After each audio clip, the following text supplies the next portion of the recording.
আসসালামু আলাইকুম লিসেনার, ধন্যবাদ রাসেল আমাকে আবার সুযোগ দেওয়ার জন্য। তবে এখন যে ঘটনাটি বলবো এটা আমাদের রাজবাড়িরই ঘটনা। রাজবাড়ির বরাট নামক একটা ইউনিয়ন রয়েছে, ওই ইউনিয়নেরই অন্তারমন নামক একটা জায়গা আছে। তো ওই জায়গাতে বর্তমান যে অবস্থা, ঘটনাটি যখন ঘটেছিল সেটা 1984 সালের ঘটনা। তো ওই সময়ে ওই পাশটাতে, বিশেষ করে ওটার পূর্ব দিকে মানে বিশাল একটা চরের মতো জায়গা ছিল। বিশেষ করে 2004 সালে একটা বড় ধরনের ওখানে বন্যা হয় এবং নদী ভাঙন এবং বাঁধও ওখানে ভেঙে গেছিল। এই জন্য ওইটার এখন আর ওইভাবে ওইটার কোনো অস্তিত্ব ওখানে দেখা যায় না। আর রাসেল ভাই, ওই সময় দেখা যেত যে ওই চর অঞ্চলগুলোতে মানে সর্বহারা পার্টির খুব ব্যাপক দৌরাত্ম্য ছিল ওই সময়। বিশেষ করে কিছু এই ধরনের কিছুই ছিল আর কি। তো যার কারণে অত্যন্ত দুর্গম এলাকা হওয়ার কারণে স্বাভাবিকভাবে যোগাযোগ থেকে বিচ্ছিন্ন ছিল। আর রাজবাড়ী তখন সদ্য জেলা হয়েছে, 1983 সালে ফরিদপুর ভেঙে সদ্য জেলা হয়েছে। এই জন্য আমাদের ওই সময়ের প্রশাসনিক কাঠামো বা বেশ অতটা গুছিয়ে ওঠে নাই তখনও। অনেক কিছু ক্ষেত্রে আমাদের ফরিদপুরের উপর তখনও বেশ কিছু একটা নির্ভরশীলতা ছিল ওই সময় বেশ কিছু প্রশাসনিক কাজের জন্য। তো রাসেল ভাই, ওই সময়ে ওই অঞ্চলে যেহেতু আইন শৃঙ্খলা রক্ষাকারী বাহিনী বা ওদের খুব একটা আনাগোনা ছিল না, এই জন্য অনেক বিষয় আমরা জানি না আর কি ওখানকার। তো যাই হোক, তো ওখানে রাসেল ভাই একজন মহিলা, উনি ওনার হাজবেন্ডের সাথে রাগারাগি করে প্রথমে ওনার 2 বাচ্চাকে বিষ খাওয়ায় এবং পরবর্তীতে নিজেও উনি সুইসাইড করেন গলায় ফাঁস লাগিয়ে।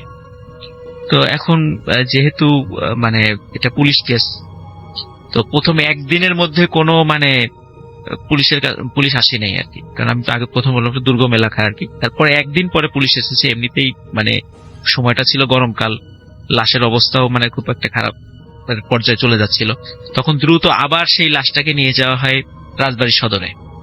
তো সেখান থেকে পোস্টমর্টেম করার পরে আবার সব মিলিয়ে রাসেল ভাই প্রায় 3 দিন, মৃত্যুর পরে 3 দিন সময় চলে যায়। তো স্বাভাবিকভাবে কিন্তু 3 দিন হয়ে যাওয়া ওই গরমকালে এটা তো আসলে লাশের পচন ধরে যায়। তো যাই হোক, তাড়াতাড়ি করে এনে রাসেল ভাই ওটা দাফন করা হয়। তো পারিবারিক কলহের কারণেই উনি মারা গেছিলেন আর কি। তো রাসেল ভাই যখন নিয়ে আসা হয়, তখন নিয়ে আসার সময়টা ছিল রাতের বেলা। উনি যে ভ্যানালা, আসলে গল্পটা একজন ভ্যানালাকে কেন্দ্র করে। তো উনি অতটা টের পান নাই, কারণ সাধারণত দেখা যায় ওই রকম অ্যাক্সিডেন্টের মৃত্যু হলে ওই এলাকায় হাইওয়েতে তো ওনাকে ডেকে নিয়ে যেত ওই এলাকায়। বিশেষ করে উনি একটু সাহসী লোক ছিলেন, তো উনি এগুলো টানতেন। অনেকে কিন্তু রাসেল ভাই যে ভ্যানে এই ডেড বডি গুলো টানতে চায় না, তো ভয় পায় বা বিভিন্ন কারণে অনেকে দেখা যাচ্ছে ওই ভ্যানে পরবর্তীতে যাত্রীরা উঠতে চায় না। এই বিভিন্ন কারণে অনেকেই এটা করতে চায় না, বাট উনি এটা করতেন আর কি। তো অনেকদিন থেকে এইভাবে আনা নেওয়া করে, ওনার কোনো সমস্যা হয় না। কিন্তু রাসেল ভাই, এই যে যখন ওই 2টো বাচ্চা এবং ডেড বডি, ওই মহিলার ডেড বডি ওই বাচ্চাদের মায়ের ডেড বডি উনি নিয়ে আসেন, প্রথম 1-2 দিন কোনো প্রবলেম হতো না। তো রাসেল ভাই এরপর একটা সমস্যা ঘটতে থাকে ওনার সাথে। সেটা হচ্ছে, উনি সারাদিন যখন ওই ভ্যান নিয়ে মানুষ যাত্রী আনা নেওয়া করতেন, তেমন কোনো সমস্যা হতো না। কিন্তু সমস্যা হতো রাসেল ভাই ঠিক সন্ধ্যার পর থেকেই।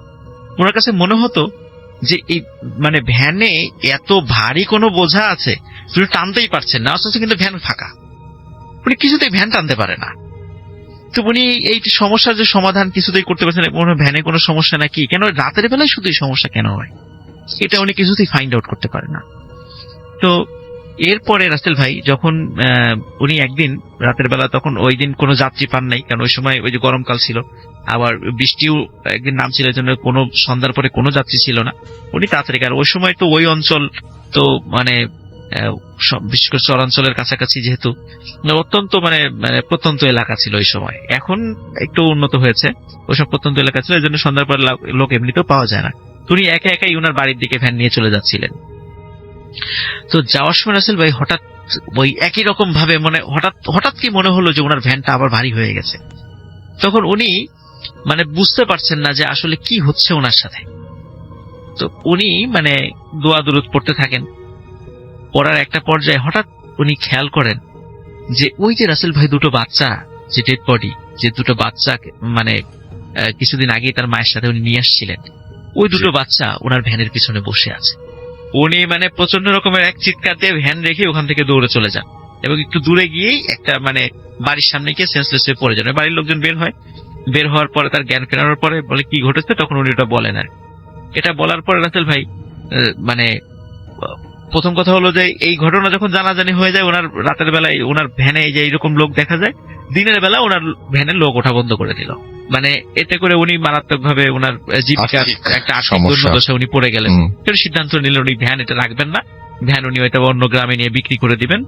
তো এরকম সিদ্ধান্ত নিলেন, কিন্তু রাসেল ভাই ভ্যান উনি কোথাও বিক্রি করতে পারতেন না। এই কথাটা এমন ভাবে জানাজানি হয়ে গেছিল যে এই ভ্যানে উনি লাশ টানতেন, এবং সম্প্রতি এরকম একটা ঘটনা ঘটছে উনি ওই ভ্যানও কোথাও বিক্রি করতে পারেন। এই জন্য বাধ্য হয়ে ওনাকে ওই ভ্যানই চালাতে হতো, যতটুকু ইনকাম হতো ওটা নিয়ে চালাতে হতো। তো রাসেল ভাই একদিন রাতের বেলা, সাধারণত দেখা যেত যে রাসেল ভাই যারা জানে না তারাই ওনার ভ্যানে উঠতো, যারা জানতো ওনারা ওনার ভ্যানে উঠতো না।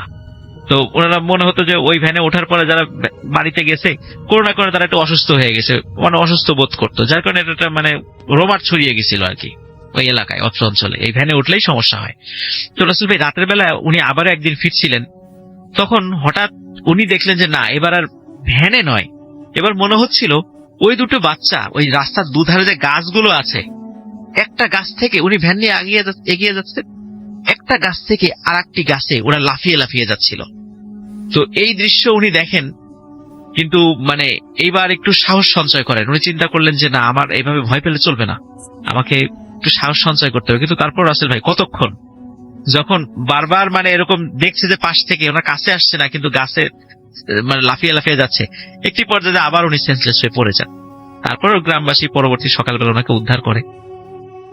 তো রাসেল ভাই এই ঘটনাটা এখানে ঘটে, মানে যদি হতো এই পর্যায়ে তাহলে একটা ভালো হতো, কিন্তু আরো একটা পর্যায়ে যায়। সেটা হচ্ছে আসলে ওনার ওই ভ্যানালার ওনার ফ্যামিলি ছিল, ওনার বাচ্চা ছিল, একটা সন্তান ছিল। তো ওই সময় গরমকাল ছিল যেহেতু, মানে এটা কিন্তু মাত্র কয়েক মাসের মধ্যে ঘটনা ঘটেছে, গরমকাল ছিল যেহেতু।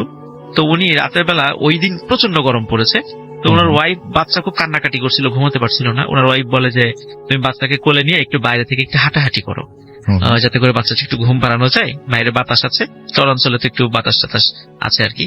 তো তুমি একটু ঘুম পাড়ায় তুমি ঘরে নিয়ে আসো। তো উনি বাচ্চাকে কোলে নিয়ে একটু বাইরে একটু হাঁটাহাঁটি করতে চান রাসেল ভাই।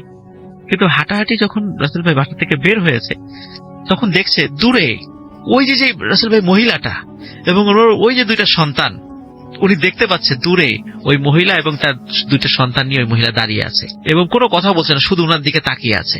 মনে হচ্ছিল হয়তো বা কিছু বলতে চায়, কিন্তু রাসেল ভাই যখন উনি এই দৃশ্য দেখেছেন, উনি দ্রুত ওনার সন্তানকে নিয়ে ভিতরে চলে আসেন। তো ভিতরে আসার পরে দেখেন যে ওনার সন্তান ঘুমিয়ে গেছে। কিন্তু রাসেল ভাই সকালে যখন মানে ওনার সন্তানের কাছে উনি যান, দেখেন যে না, ওনার সন্তান আসলে মানে আর জীবিত নাই, ওনার সন্তান মারা গেছে। কিভাবে যে মারা গেল, তবে এতটুকু রাসেল ভাই মানে এটা জানা গেছিল যে ওনার সন্তানের ঘাড়ের পেছনের দিকে মানে মানে 2 আঙ্গুলের একটা ছাপ পাওয়া গেছিল, খুব মানে গভীর ভাবে মনে হচ্ছিল ঘাড়ের পিছনে কেউ 2টো আঙ্গুল দিয়ে মানে ঘাড়টা মটকে দিয়েছে। কিন্তু এটা যে কিভাবে দিয়েছে তার মাও বুঝতে পারেন নাই, এবং এটা যে কিভাবে হলো তাও বুঝতে পারেন নাই। এখন রাসেল ভাই যখন এই ঘটনা ওনার সাথে প্রথমে ঘটলো, রাসেল ভাই ওনার ফ্যামিলির লোক মারা গেল, এরপরে আরো কিছু ঘটনা ঘটলো যে ওই গ্রামের অনেকেই ওই মহিলা এবং ওই 2 সন্তানকে দেখতে পাওয়া শুরু করলো। এতদিন শুধু ওই ভ্যানের সাথে ঘটতো, ভ্যানালার সাথে ঘটতো, এরপরে এরকম আরো অনেকে দেখা শুরু করলো। তখন যখন এইটা মানে চতুর্দিকে একটা আতঙ্ক, কেউ সন্ধ্যার পরে বাসা থেকে বের হয় না, খুব একটা মানে ভয়ঙ্কর সিচুয়েশন। তখন রাসেল ভাই ওইখানে তাবলিগ জামাতের একটা দল এসেছিল ওইখানে মানে দাওয়াতি কাজ করতে করতে। তো ওনারা ওই চরাঞ্চলেও গিয়েছিলেন দাওয়াতি দিতে। তো ওখানেই এক তাবলিগ জামাতের যিনি আমির ছিলেন, তো ওনার কাছে ওই এলাকার কয়েকজন লোক বলেন যে আমরা তো হুজুর এই সমস্যা আছি, তো আমরা তো এটা কি করা যায়, আপনি একটু সলভ করে, মানে যদি সলভ করার কোনো ব্যবস্থা থাকে, কোন সুন্নাহ অনুযায়ী যদি এটা কোনই থাকে। তখন উনি বললেন যে আচ্ছা ঠিক আছে, এটা আমি দেখবো এটা কি করা যায়। তো উনি রাসেল ভাই বললেন যে আমি এই কোন একটা রাত্রে আমি এই বাড়িতে একটু অবস্থান করব, যে কোনো একটা বাড়িতে, ঠিক আছে, যে আমি অবস্থান করব, দেখি আমি কি কতটুকু কি করতে পারি। তা আপনারা ওই রাত্রে কেউ বাসা থেকে বের হবেন না, আপনারা সবাই বাসার মধ্যেই থাকবেন, আমি ওই বাসায় থাকবো, আমি যতটুকু করার চেষ্টা করব। তো রাসেল ভাই ওখানে কেউ বের হন নাই। তবে মানে যারা ওখানে যারা ওই লোক একটা বাড়ি থেকে আর একটা বাড়িতে অনেক দূরে দূরেই ছিল, তো ওনাদের সবার বর্ণনা অনুযায়ী ওই রাত্রে মানে গভীর রাত্রে মানে ওনারা অনেক চিৎকার শুনেছেন, মহিলাদের চিৎকার, বাচ্চার চিৎকার, অনেক চিৎকার, করুণ আর্তনাদ শুনেছেন, কিন্তু তা ওনারা বাসা থেকে বের হন নাই। কিন্তু সকালবেলা যখন ফজরের আজান দিয়েছে, ওই ইমাম সাহেব ওই যে হুজুর ওই যে ঘরে ছিলেন তার কাছে গিয়েছেন, ইমাম সাহেব মানে ওই হুজুর ভালো আছেন, সুস্থ, কোনো সমস্যা নেই। তখন হুজুর বললেন যে আশা করি ইনশাল্লাহ আজকের পর থেকে আপনাদের ওখানে কোনো সমস্যা হবে না এখানে। তো ওই ঘটনার পর থেকে কিন্তু ওই গ্রামে স্টিল না, যদিও এখন ওই গ্রামটা এখন আর নাই, যতদিন ছিল 2004 সাল পর্যন্ত আর কখনো এই মহিলা বা তার বাচ্চা বা এই টাইপের কোনো ভৌতিক মানে এমন কোনো ঘটনা যেটা দেখলে মানুষ ভয় পেয়ে মারা যেতে পারে, এরকম কোনো ঘটনা ঘটে নাই বললেই চলে। তোরা তাবলিগ জামাত থেকে এসেছিলেন, তারপর চলে যান, কিন্তু ওই সময় তো আসলে মোবাইল টোবাইল ছিল না, উনি যে কে ছিলেন বা উনি কি আসলে মানুষ ছিলেন নাকি অন্য কিছু ছিলেন বা কিছু ছিলেন, এটা কিন্তু রাসেল ভাই কেউ জানে না, কারণ ওই সময় তো আসলে পরিচয় সংরক্ষণ করার মতো অত টেনশনও কারো মাথায় আসে নাই, যার কারণে যিনি মানে সমস্যার সমাধানটা করেছিলেন আমরা তার পরিচয়টা আর কখনো জানতে পারি নাই। তবে এই গল্পটা ওখানে অনেক প্রচলিত আছে, যারা ওখানে অনেকেরই মুখে মুখে এই ঘটনাটা হয়তো বা অনেকেই যারা শুনছেন হয়তো বা এই ঘটনাটার সাথে অনেকেই আজকে মানে নতুন করে শুনলেন আর কি এফএম এর মাধ্যমে। থ্যাংক ইউ রাসেল ভাই, এটি ছিল আমার দ্বিতীয় ঘটনা।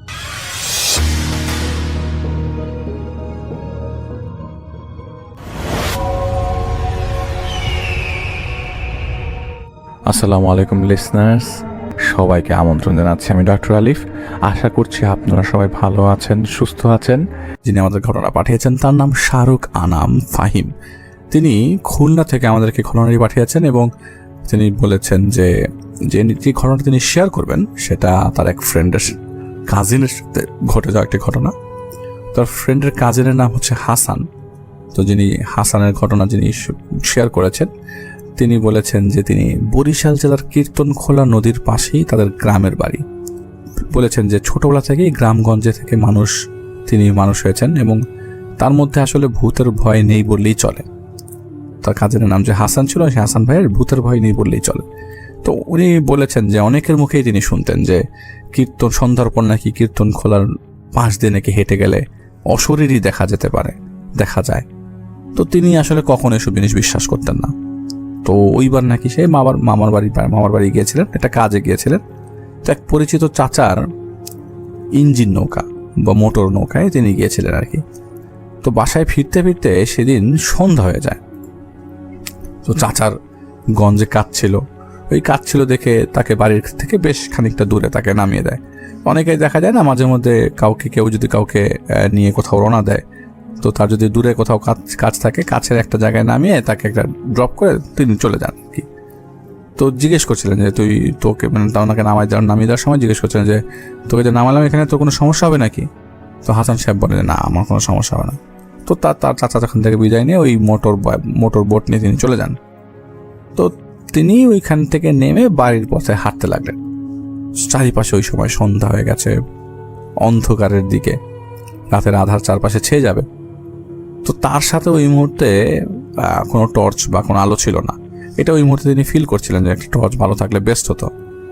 আর ওইখান থেকে বাড়ির আবার দূরত্বটা খুব বেশি দূরেও না, যদি উল্টা পথে ঘুরে যায় বা বাঁকা পথে ঘুরে যায় তারপরেও 15 মিনিট লাগবে।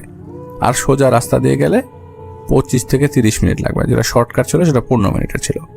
তো সেদিন বাংলাদেশ এবং ইংল্যান্ডের নাকি খেলা ছিল, তাই আসলে তিনি সময় বাঁচানোর জন্য শর্টকাট রাস্তাটা নিয়ে ওই জায়গা দিয়ে হাঁটা দেয়।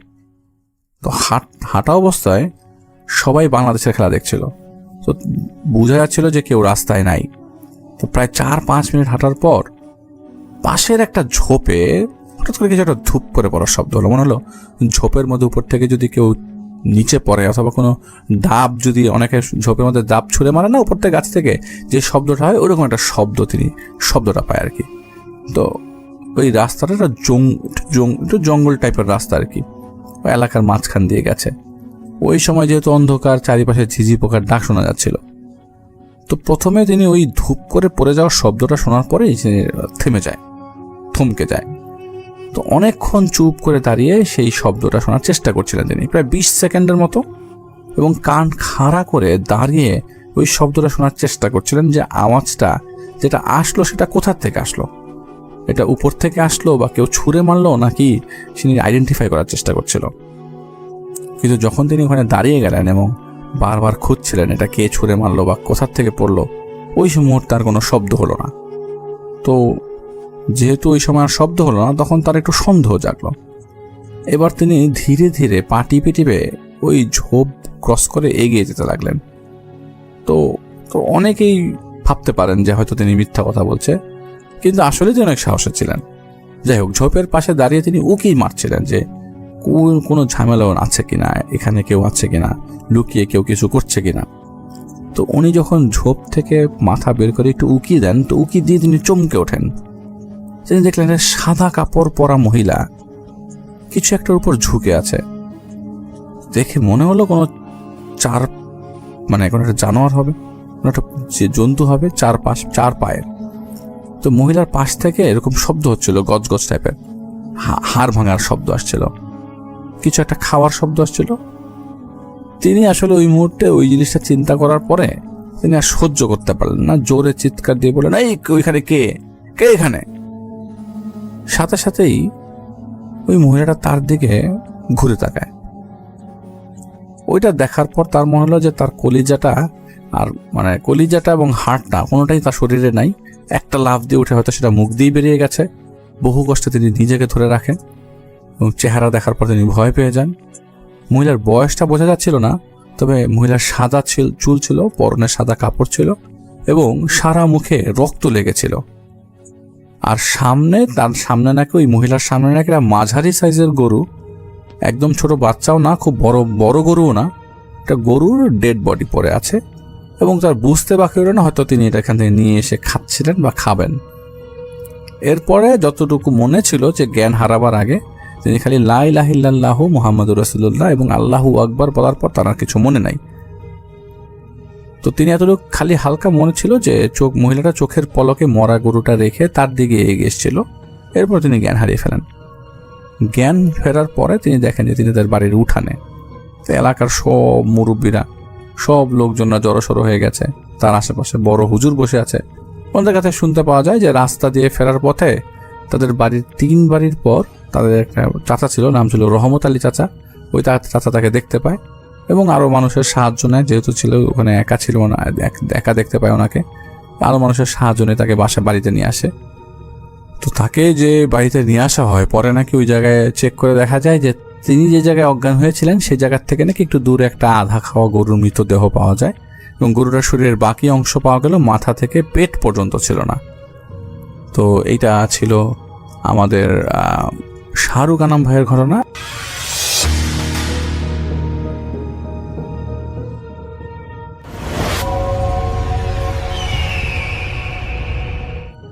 আসসালামু আলাইকুম, আপনাদের সবাইকে সাদর আমন্ত্রণ জানাচ্ছি। আমি আহমেদ বাবু। কেমন আছেন আপনারা?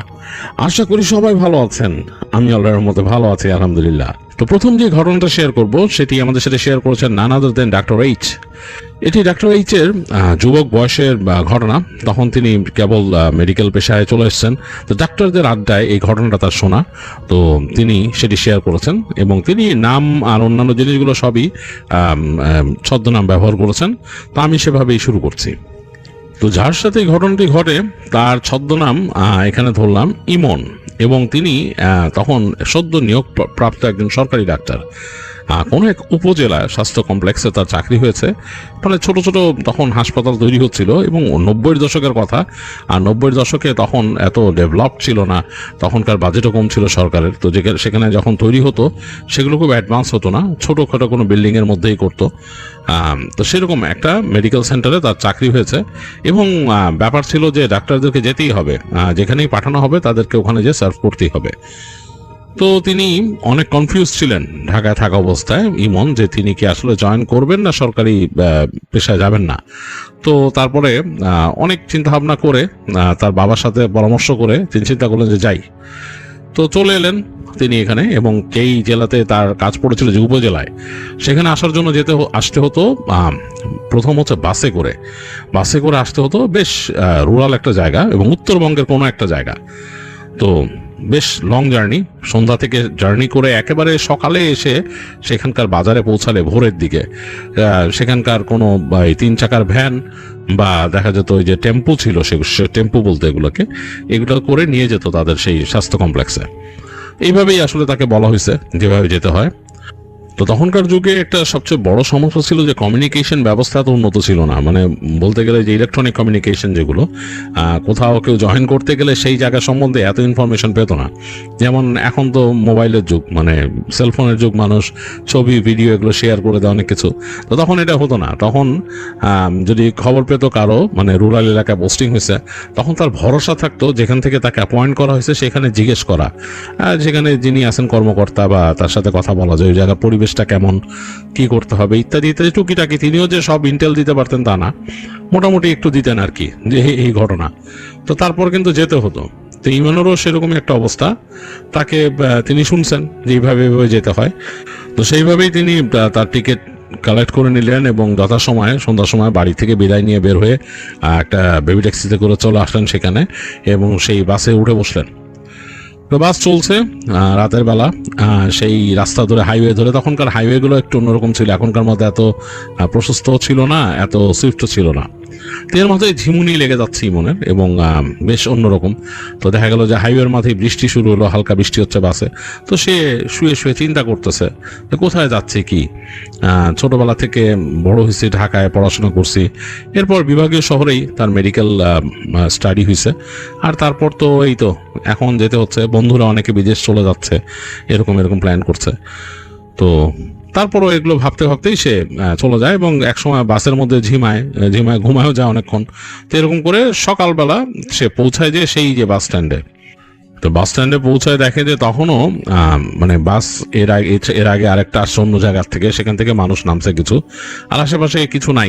তখনও কোনো ওই যে 3 চাকার ভ্যান বা টেম্পু এগুলো কিছু নাই। দু একটা হোটেল খুলছে ওখানে আশেপাশে। তো ইমন নেমে গিয়ে চিন্তা করে যে নাস্তাটা করে নিই আগে, তারপরের কথা, ক্ষুধা লাগছে অনেক। তো সে একটা হেঁটে গিয়ে ঢোকে, তো ছোট হোটেল, সেখানে যে নাস্তা করে বেরোতেই দেখে যে ওখানে টেম্পো চলে আসছে এবং টেম্পো এসে ওখানে কথা বলতেছে। তো সে গিয়ে জিজ্ঞেস করে যে এটা কি অমুক জায়গায় যাবে নাকি। বললো যে হ্যাঁ অমুক জায়গা না, লাস্ট ডেস্টিনেশন অন্য ওই জায়গায় থামবে আর কি। তো সে বলে যে এই জায়গায় আমার নামতে হবে, এই সেই বলে ঠিক আছে স্যার চলেন। তো ইমন মোটামুটি উঠে বসে এবং আস্তে আস্তে যাত্রী আরো হলে টেম্পো রওনা দেয়। তো চলছে গ্রামের মধ্যে দিয়ে, খুব সুন্দর পথ। তো এখানে এসে ইমনের বেশ ভালো লাগতেছে, কারণ সে দেখতেছে রাস্তার পাশে দুই পাশে সবুজ ক্ষেত, দূরে দেখা যাচ্ছে গাছপালার সারি, মানে গ্রাম যেরকম হয় আর কি, ফসলের মাঠ, দিগন্ত ছোঁয়া ফসলের মাঠ, এর মাঝে যাচ্ছে প্রকৃতির একটা সুন্দর ঘ্রাণ আছে, বাতাসে আসতেছে। তো এগুলোতে ইমন একটু অন্যরকম হয়ে গেল, তার বেশ টাচড হয়ে গেল। সে চিন্তা করলো যে এইটা একটা সুন্দর জিনিস, যে এই প্রকৃতির এত কাছাকাছি থাকা। তবে আরো প্যাড়াও আছে, তার অন্য ফ্রেন্ডরা বলছে যে গেলে বুঝবি, যে অন্য কোথাও গেলে এরকম যে রুরাল জায়গায় যে থাকবি ওখানকার প্যাড়াগুলা কি বুঝিস। তো যাই হোক, এক পর্যায়ে ঘুরতে ঘুরতে সেই টেম্পুর যে ছেলেটা সে বললো যে স্যার এসে পড়ছে। তো সে নামলো, নেমে দেখলো যে এরকম হেঁটে যাওয়ার রাস্তা একটা ছোট। তো তাকাইলো টেম্পোলার দিকে একবার, যে এই রাস্তা, টেম্পোলা এরকম দেখাই দিল সামনে। তো কারণ সে বলছে যে আমি স্বাস্থ্য কমপ্লেক্সে যাব। তো সে হাঁটা ধরলো ওই চিকন রাস্তা ধরে, একটা চিকন রাস্তা, তার পাশে দেখলো যে পুকুর, বেশ বড় পুরনো পুকুর, এবং পুকুরের পাশে বেশ কয়েকটা পুরনো বাড়ি, এগুলো অনেক পুরনো, এবং তার পাশ দিয়ে সে হেঁটে হেঁটে যাচ্ছে। মানে ওইটা আবার দালান বাড়ি আর কি, বেশ পুরনো দালান বাড়ি, বেশ পুরনো পুকুর।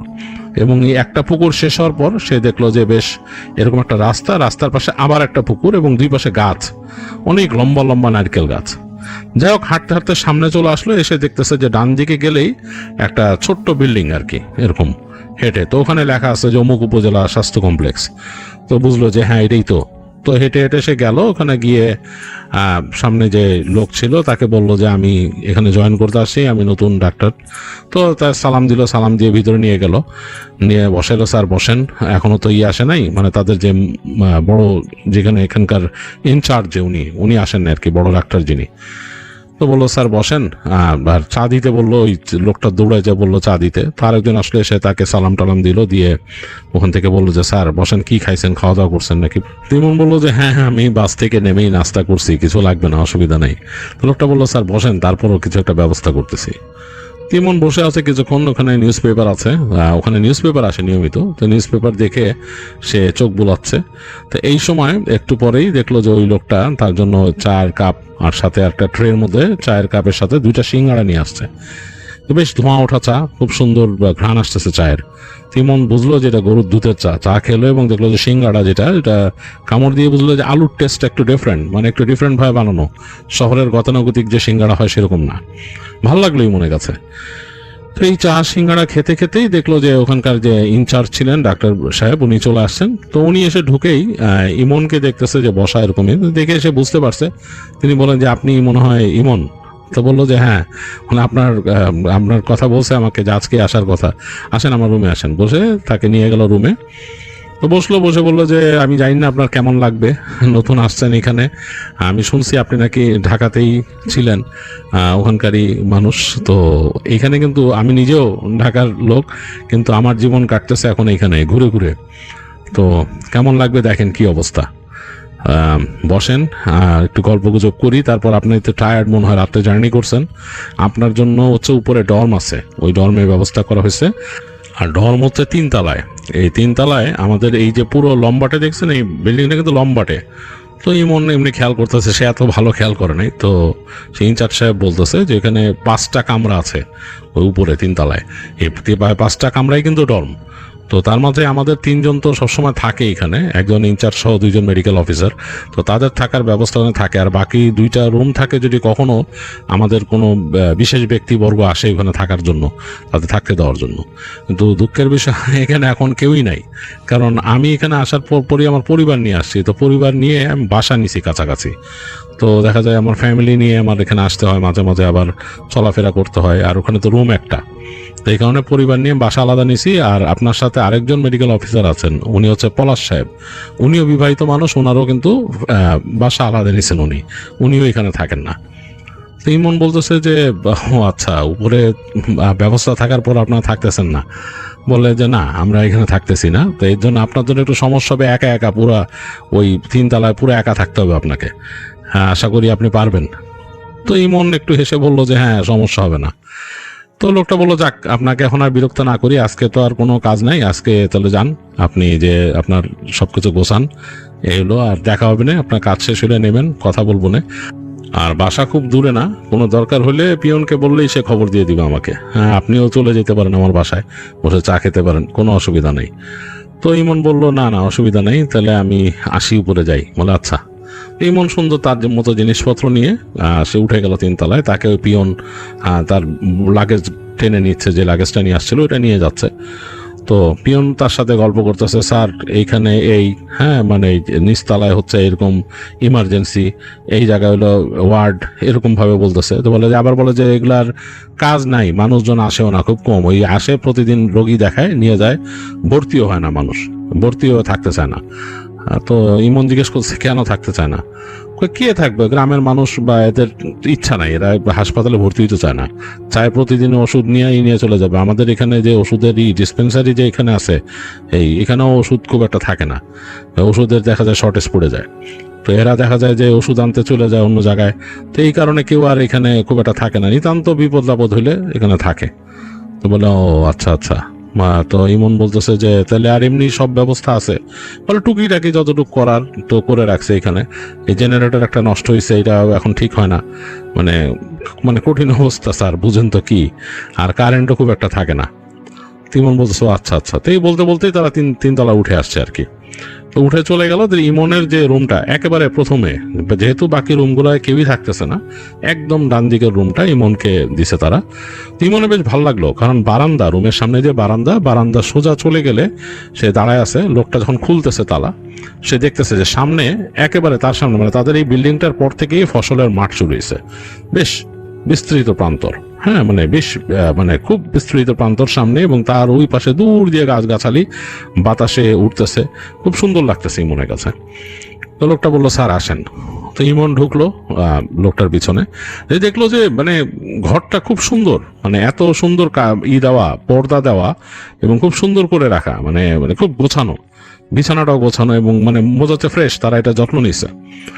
ইমন লোকটাকে বললো আচ্ছা আচ্ছা, ধন্যবাদ, থ্যাংক ইউ। তো বলছে স্যার আপনি এখন রিল্যাক্স করেন, খাওয়া দাওয়ার দরকার হলে আপনি এখান থেকে, এই যে একটা সুইচ দেখাই দিল, মানে এটা চাপ দিয়ে আমাদের নিচে এটার বেল আছে, তো এটার শব্দ বাজলেই উঠে আসবো আমি, আর আমি যখন থাকবো না তখন সন্ধ্যার পর আরেকজন থাকবে, তো ইমন বললো আচ্ছা ঠিক আছে, কোনো অসুবিধা নেই, আমি যদি দুপুরবেলা আমার যখন খাবার দাবারের দরকার হবে আমি বলবো না।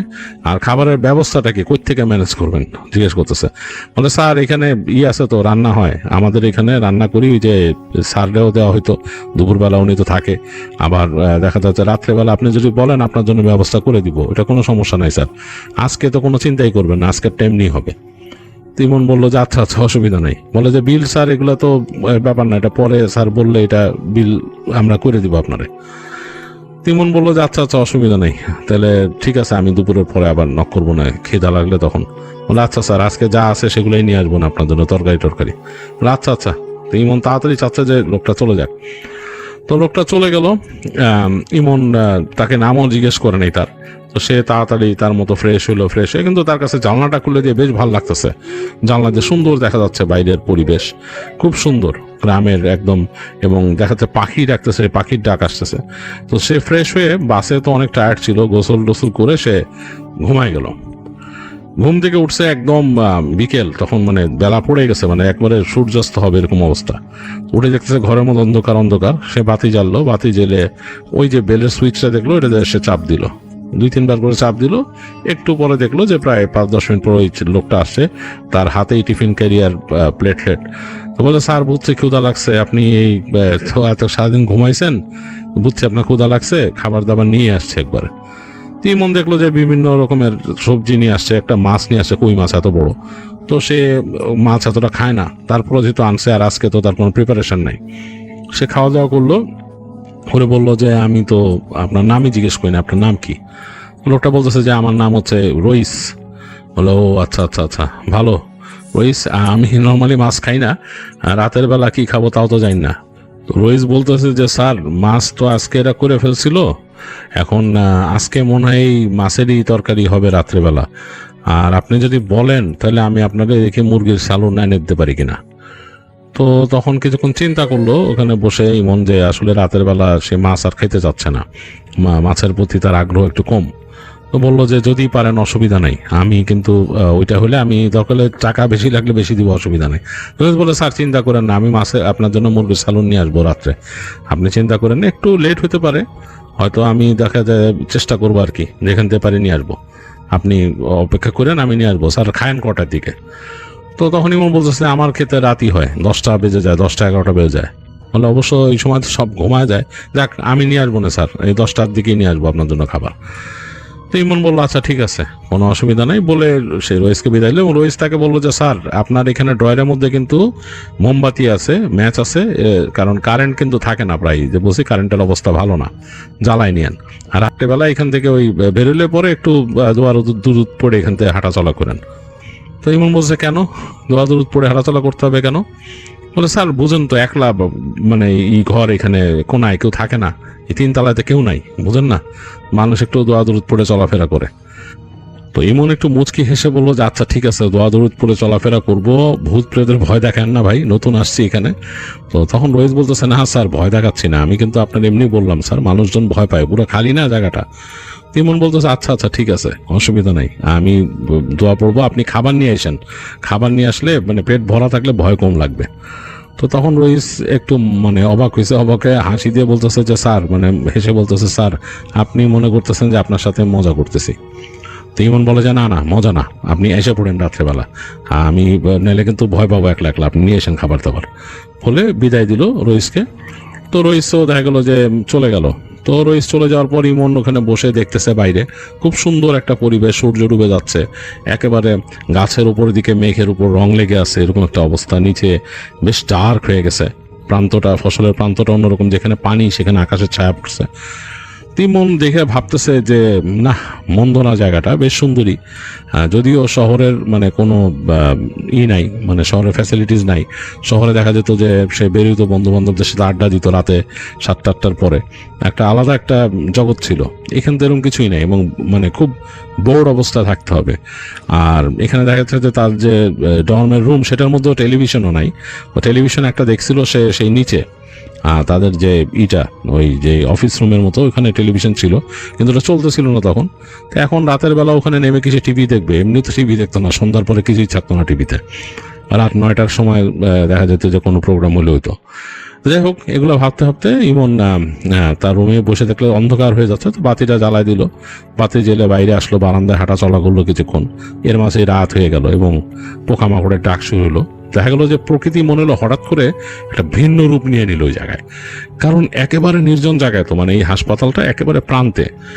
তো ইমনের কাছে মনে হচ্ছে যে পুরা বিল্ডিংটা খা খা করতেছে, এখানে কেউ নাই। একেবারে সে নিচে তাকায় দেখছে বারান্দা থেকে যে দোতলার পুরো করিডোরটা ধরে কেউ নাই। সে চিন্তা করলো দোতলায় মনে হয় একটা ওটি আছে, এখানে মনে হয় একটা ওটি আছে দোতলায়। সে বুঝতে পারছে একটা অপারেশন থিয়েটার আছে, ইমার্জেন্সি কাজে মনে হয় ব্যবহার হয়। এখানে সাধারণত অপারেশন করে না, কিন্তু খুব ইমার্জেন্সি কোনো অপারেশন যদি করা লাগে এর জন্য মনে হয় একটা ওটি আছে। আর সে এখান থেকে দেখে বুঝতেছে আর কি। আর ওই কোনায় মনে হয় তাদের কোনো কনফারেন্স রুম টুম এরকম কিছু আছে। এদিকে সে দেখতেছে যে এখানে মনে হয় বই টই রাখে, এখানে মেডিকেল স্টকের ব্যবস্থা আছে। যাই হোক, সে নিচের দিকেও তাকায় দেখছে দোতলায় কোনো বাতিই জ্বলতেছে না, অন্ধকার।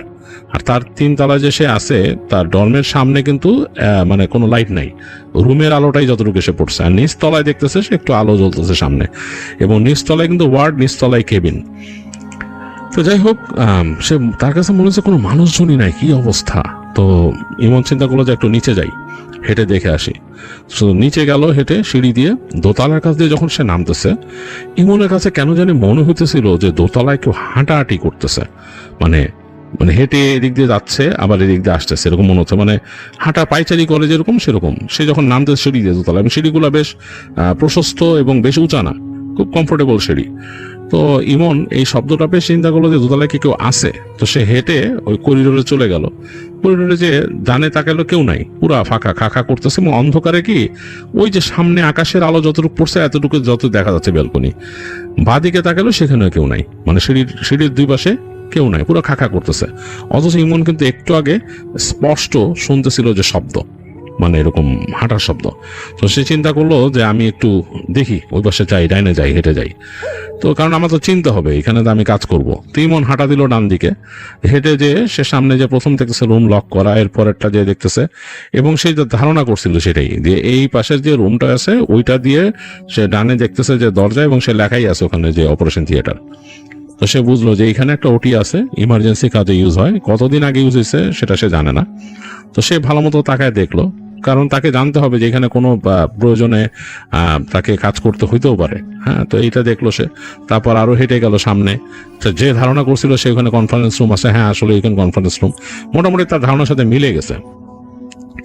তো সে ওখান থেকে ওই দেখতে দেখতে যখন শেষ মাথায় চলে গেছে, তার কাছে মনে হলো, মানে সে কিন্তু পৌঁছায় গেছে শেষে। ওখানে একটা রুম, ওইটা লক করা, ওইটার মধ্যে কিছু রাখা মনে হয়, দরজা তো ওখানে লক করা। সে যখন কাছাকাছি চলে গেছে, তার পেছনে হঠাৎ করে মনে হলো একটা শব্দ, মানে সর করে যদি কেউ মানে স্যান্ডেল ঘষে হাঁটে এরকম একটা শব্দ। তো ইমন ফট করে মাথা ঘুরায় তাকাইছে পিছনে, কে দেখতেছে কেউ নাই, পুরা খালি, পুরা করিডোরটা খালি। এবং ইমনের কাছে একটু কেমন জানি গা ছমছম করে উঠছে। এই ধরনের মানে জিনিস তার মধ্যে সাধারণত হয় না। একবারই হয়েছিল, সে ঢাকাতে তখন একটা মেডিকেলে, যে কোনো একটা মেডিকেলের, সেখানে সে যাচ্ছিল এই পাশ থেকে এক উইং থেকে আরেক উইংয়ে। তো ওখানে যেতে গেলে তাকে এরকম হেঁটে যেতে হয়, বেশ করিডোর কতগুলো পার হয়ে। তো সে যখন যাচ্ছিল, একবার তার কাছে কেমন যেন একটা উইয়ার্ড ফিল হয়েছিল, মনে হচ্ছিল কেউ ঘাপটি মেরে বসে আছে নিচে, কেন জানি মনে হচ্ছিল তখন। এবং সে খুব কেমন যেন তার গুজবাম্প হয়েছিল তখন। তো আজকেও তাই হইলো, মনে হলো যে পিছনে কেউ স্যান্ডেল ঘষায় হাঁটতেছে তার পিছনে। তো সে যখন তাকাইছে কেউ নাই, তার ঠিক ওই ধরনের একটা ফিল হয়েছে।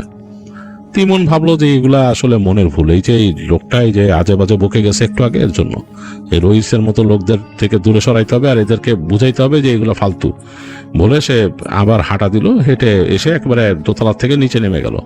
তো নিচে নেমে দেখতেছে এখানেও করিডোরে কেউ নাই, একটা বাতি জ্বলতেছে ঠিকই এপাশে, কিন্তু করিডোরে কেউ নাই। তো হেঁটে গেল সে তাদের যে ওই অফিস যেখানে এখানে বসে, ওই অফিসের মধ্যেও কেউ নাই। ওখানে লাইট জ্বলতেছে, টেলিভিশন চলতেছে, বিটিভি মানে হচ্ছে খবর বা কিছু একটা চলতেছে, ওখানে কেউ নাই। তো সে অবাক হয়ে গেল, আরে এখানে কেউ নাই, এটা কেমন কথা। তো সেখান থেকে হেঁটে বেরোয় সে হেঁটে গেল ওয়ার্ডের দিকে। তো ওয়ার্ডের দিকে যেতেছে, ওয়ার্ডও ফাঁকা। ওখানে যে 10টা বেড থাকার কথা, 10টা বেড আছে, কিন্তু 10টা বেডের কোনোটাতেই রোগী নাই। তো সে বুঝলো যে আসলে এখানে সত্যি আগে যেটা শুনছে, যেখানে আউটপেশেন্টের রোগী আসে দেখায় চলে যায়, এখানে সাধারণত মানুষ অ্যাডমিটও হয় না। যাই হোক, তো সে অনেকক্ষণ দাঁড়ায় থাকলো, চিন্তা করলো যে মানে কে এখানে কেউ থাকার কথা। তো অনেকক্ষণ পর দেখলো যে ওখানের যে গার্ড লোকটা আসতেছে হেঁটে হেঁটে। তো সে একটু চিন্তা করলো, জিজ্ঞেস করবো যে কি ব্যাপার, আপনি এখান থেকে ছেড়ে কোথায় গেছেন। তো তাকে দেখে লোকটা একটু মানে অস্বস্তিতে পড়ে গেছে। মানে লোকটা চিন্তা করতেছে যে মানে কি অবস্থা, আমি এখান থেকে গেছি। হ্যাঁ, তো সে জিজ্ঞেস করলো, এই আপনি কোথায় গেছিলেন, এখানে কেউ নাই, কি ব্যাপার, আপনার নাম জানি কি? তখন বলছে আমার নাম হাবিব মিয়া। হাবিব মিয়া, আপনি কোথায় গেছিলেন এখানে সব ছেড়ে? স্যার কেউ নাই তো, আমি একটু হাইটা ওদিকে গেছিলাম পান খাইতে। আপনি সব ফালাই থেকে পান খাইতে চলে গেলেন পুরো জায়গাটা, এটা কেমন কথা? স্যার কেউ নাই তো এখানে, কেউ নাই এখানে আসলে, মানে এখন আর মানে বিকালবেলা চলে গেছে সবাই। তো ইমন জিজ্ঞেস করতেছে যে সবাই চলে গেছে, যদি রোগী আসে আপনি তখন কি করবেন?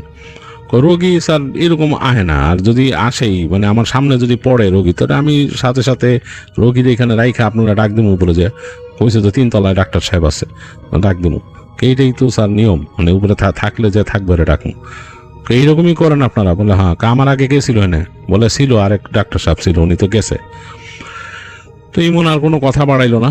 চিন্তা করলো যে এগুলো নিয়ে কথা বলতে হবে, যিনি ইনচার্জ আছে তার সাথে, যে ব্যবস্থাটা একটু ঠিক করতে হবে। এরকম মিনিমাম 1-2 মানুষ এখানে স্ট্যান্ড বাই থাকতে হবে, তাহলে কেমনে কি? তিনি আছেন ঠিক আছে, আর এখানে তিনি শুনেই আসছেন যে তার জব হচ্ছে এরকম যে তাকে মাসের মধ্যে 3 সপ্তাহ কাজ করতে হবে, 1 সপ্তাহের জন্য তিনি ছুটি পাবেন। ওই 1 সপ্তাহে অল্টারনেট একজন ডাক্তার এসে এখানে তার জায়গাটা ফিল আউট করবেন। এটাই নিয়ম আর কি, অন্য পাশের কোনো উপজেলা থেকে বাজার থেকে এসে একজন ফিল আউট করবেন, এটাই নিয়ম। তো চিন্তা করলো যে 3 সপ্তাহ এরকম অবস্থা থাকা তো বেশ কঠিন হয়ে যাবে। এই ভাবতে ভাবতে ইমন যখন নাকি উঠতেছে উপরে, তখনই শব্দ বললো, আকাশে গুড়ুম গুড়ুম শব্দ, এবং বেশ বৃষ্টি শুরু হলো। আবহাওয়াটা একটু গুমোট হয়ে গেছিল, তিনি হাঁটতে হাঁটতেই বুঝছিলেন। তখনই মানে গুড় গুড় করে শব্দ করেই ঝুম বৃষ্টি নামলো, চারিপাশে বড় বড় ফোঁটা, বুঝতে পারলেন একটা মানে মাটির যে একটা ঘ্রাণ সেটা চলে আসলো নাকে। যাক, ভালোই লাগলোই মনে গেছে, এবং সে উঠে গেল উপরে। উঠে গিয়ে সে চিন্তা করলো যে রুমে বসি আর কি করার। তো 3 তলায় উঠতে উঠতেই তিনি দেখলেন যে পুরা মানে তিনি তো লাইট জ্বালা আসছিলেন তার রুমে, সেটার আলো বেরোইছিল, দেখলো যে পুরা অন্ধকার হয়ে গেল এখানে। এবং দূরে তাদের এখান থেকে দূরে দেখা যেত কয়েকটা লাইট, তো সেগুলো সব অন্ধকার, মানে ইলেকট্রিসিটি চলে গেল। তিমন দেখতেছে যে একদম আকাশের মধ্যে বিজলি চমকাচ্ছে, মেঘের ফাঁকে দেখা যাচ্ছে বাতাস আসতেছে, বাতাসের সাথে হ্যাঁচলা আসতেছে, বৃষ্টির হ্যাঁচলা, মানে ছাঁটগুলা চলে আসতেছে গায়ে, লাগতেছে ঠান্ডা ঠান্ডা। তো ভালোই লাগতেছে, কিন্তু চিন্তা করলো যে আমি বারান্দায় দাঁড়িয়ে থাকলে তো ভিজে যাব। রুমে ঢুকলো, রুমে ঢুকে সে দরজাটা লাগানোর আগে যেখানে বলছিল মোম আছে ওখানে মোম জ্বালায় দিল, মোম জ্বালায় বসে আছে। জানলাটা খুলে দিছে, মোমের আলো হালকা, ওখান থেকে সে দেখতেছে জানলার ওখান থেকে বেশ বাতাস আসতেছে, মানে যে কোনো সময় মোমও নিভে যাবে ওই বাতাসে। এর মাঝেই তার দরজা দিয়ে দমকা বাতাস আসলো, মানে হ্যাচলা সহ পুরো, মানে বেশ পর্দা উঠে গেল, এবং সেই বাতাসে তার মোমটাও নিভে গেল।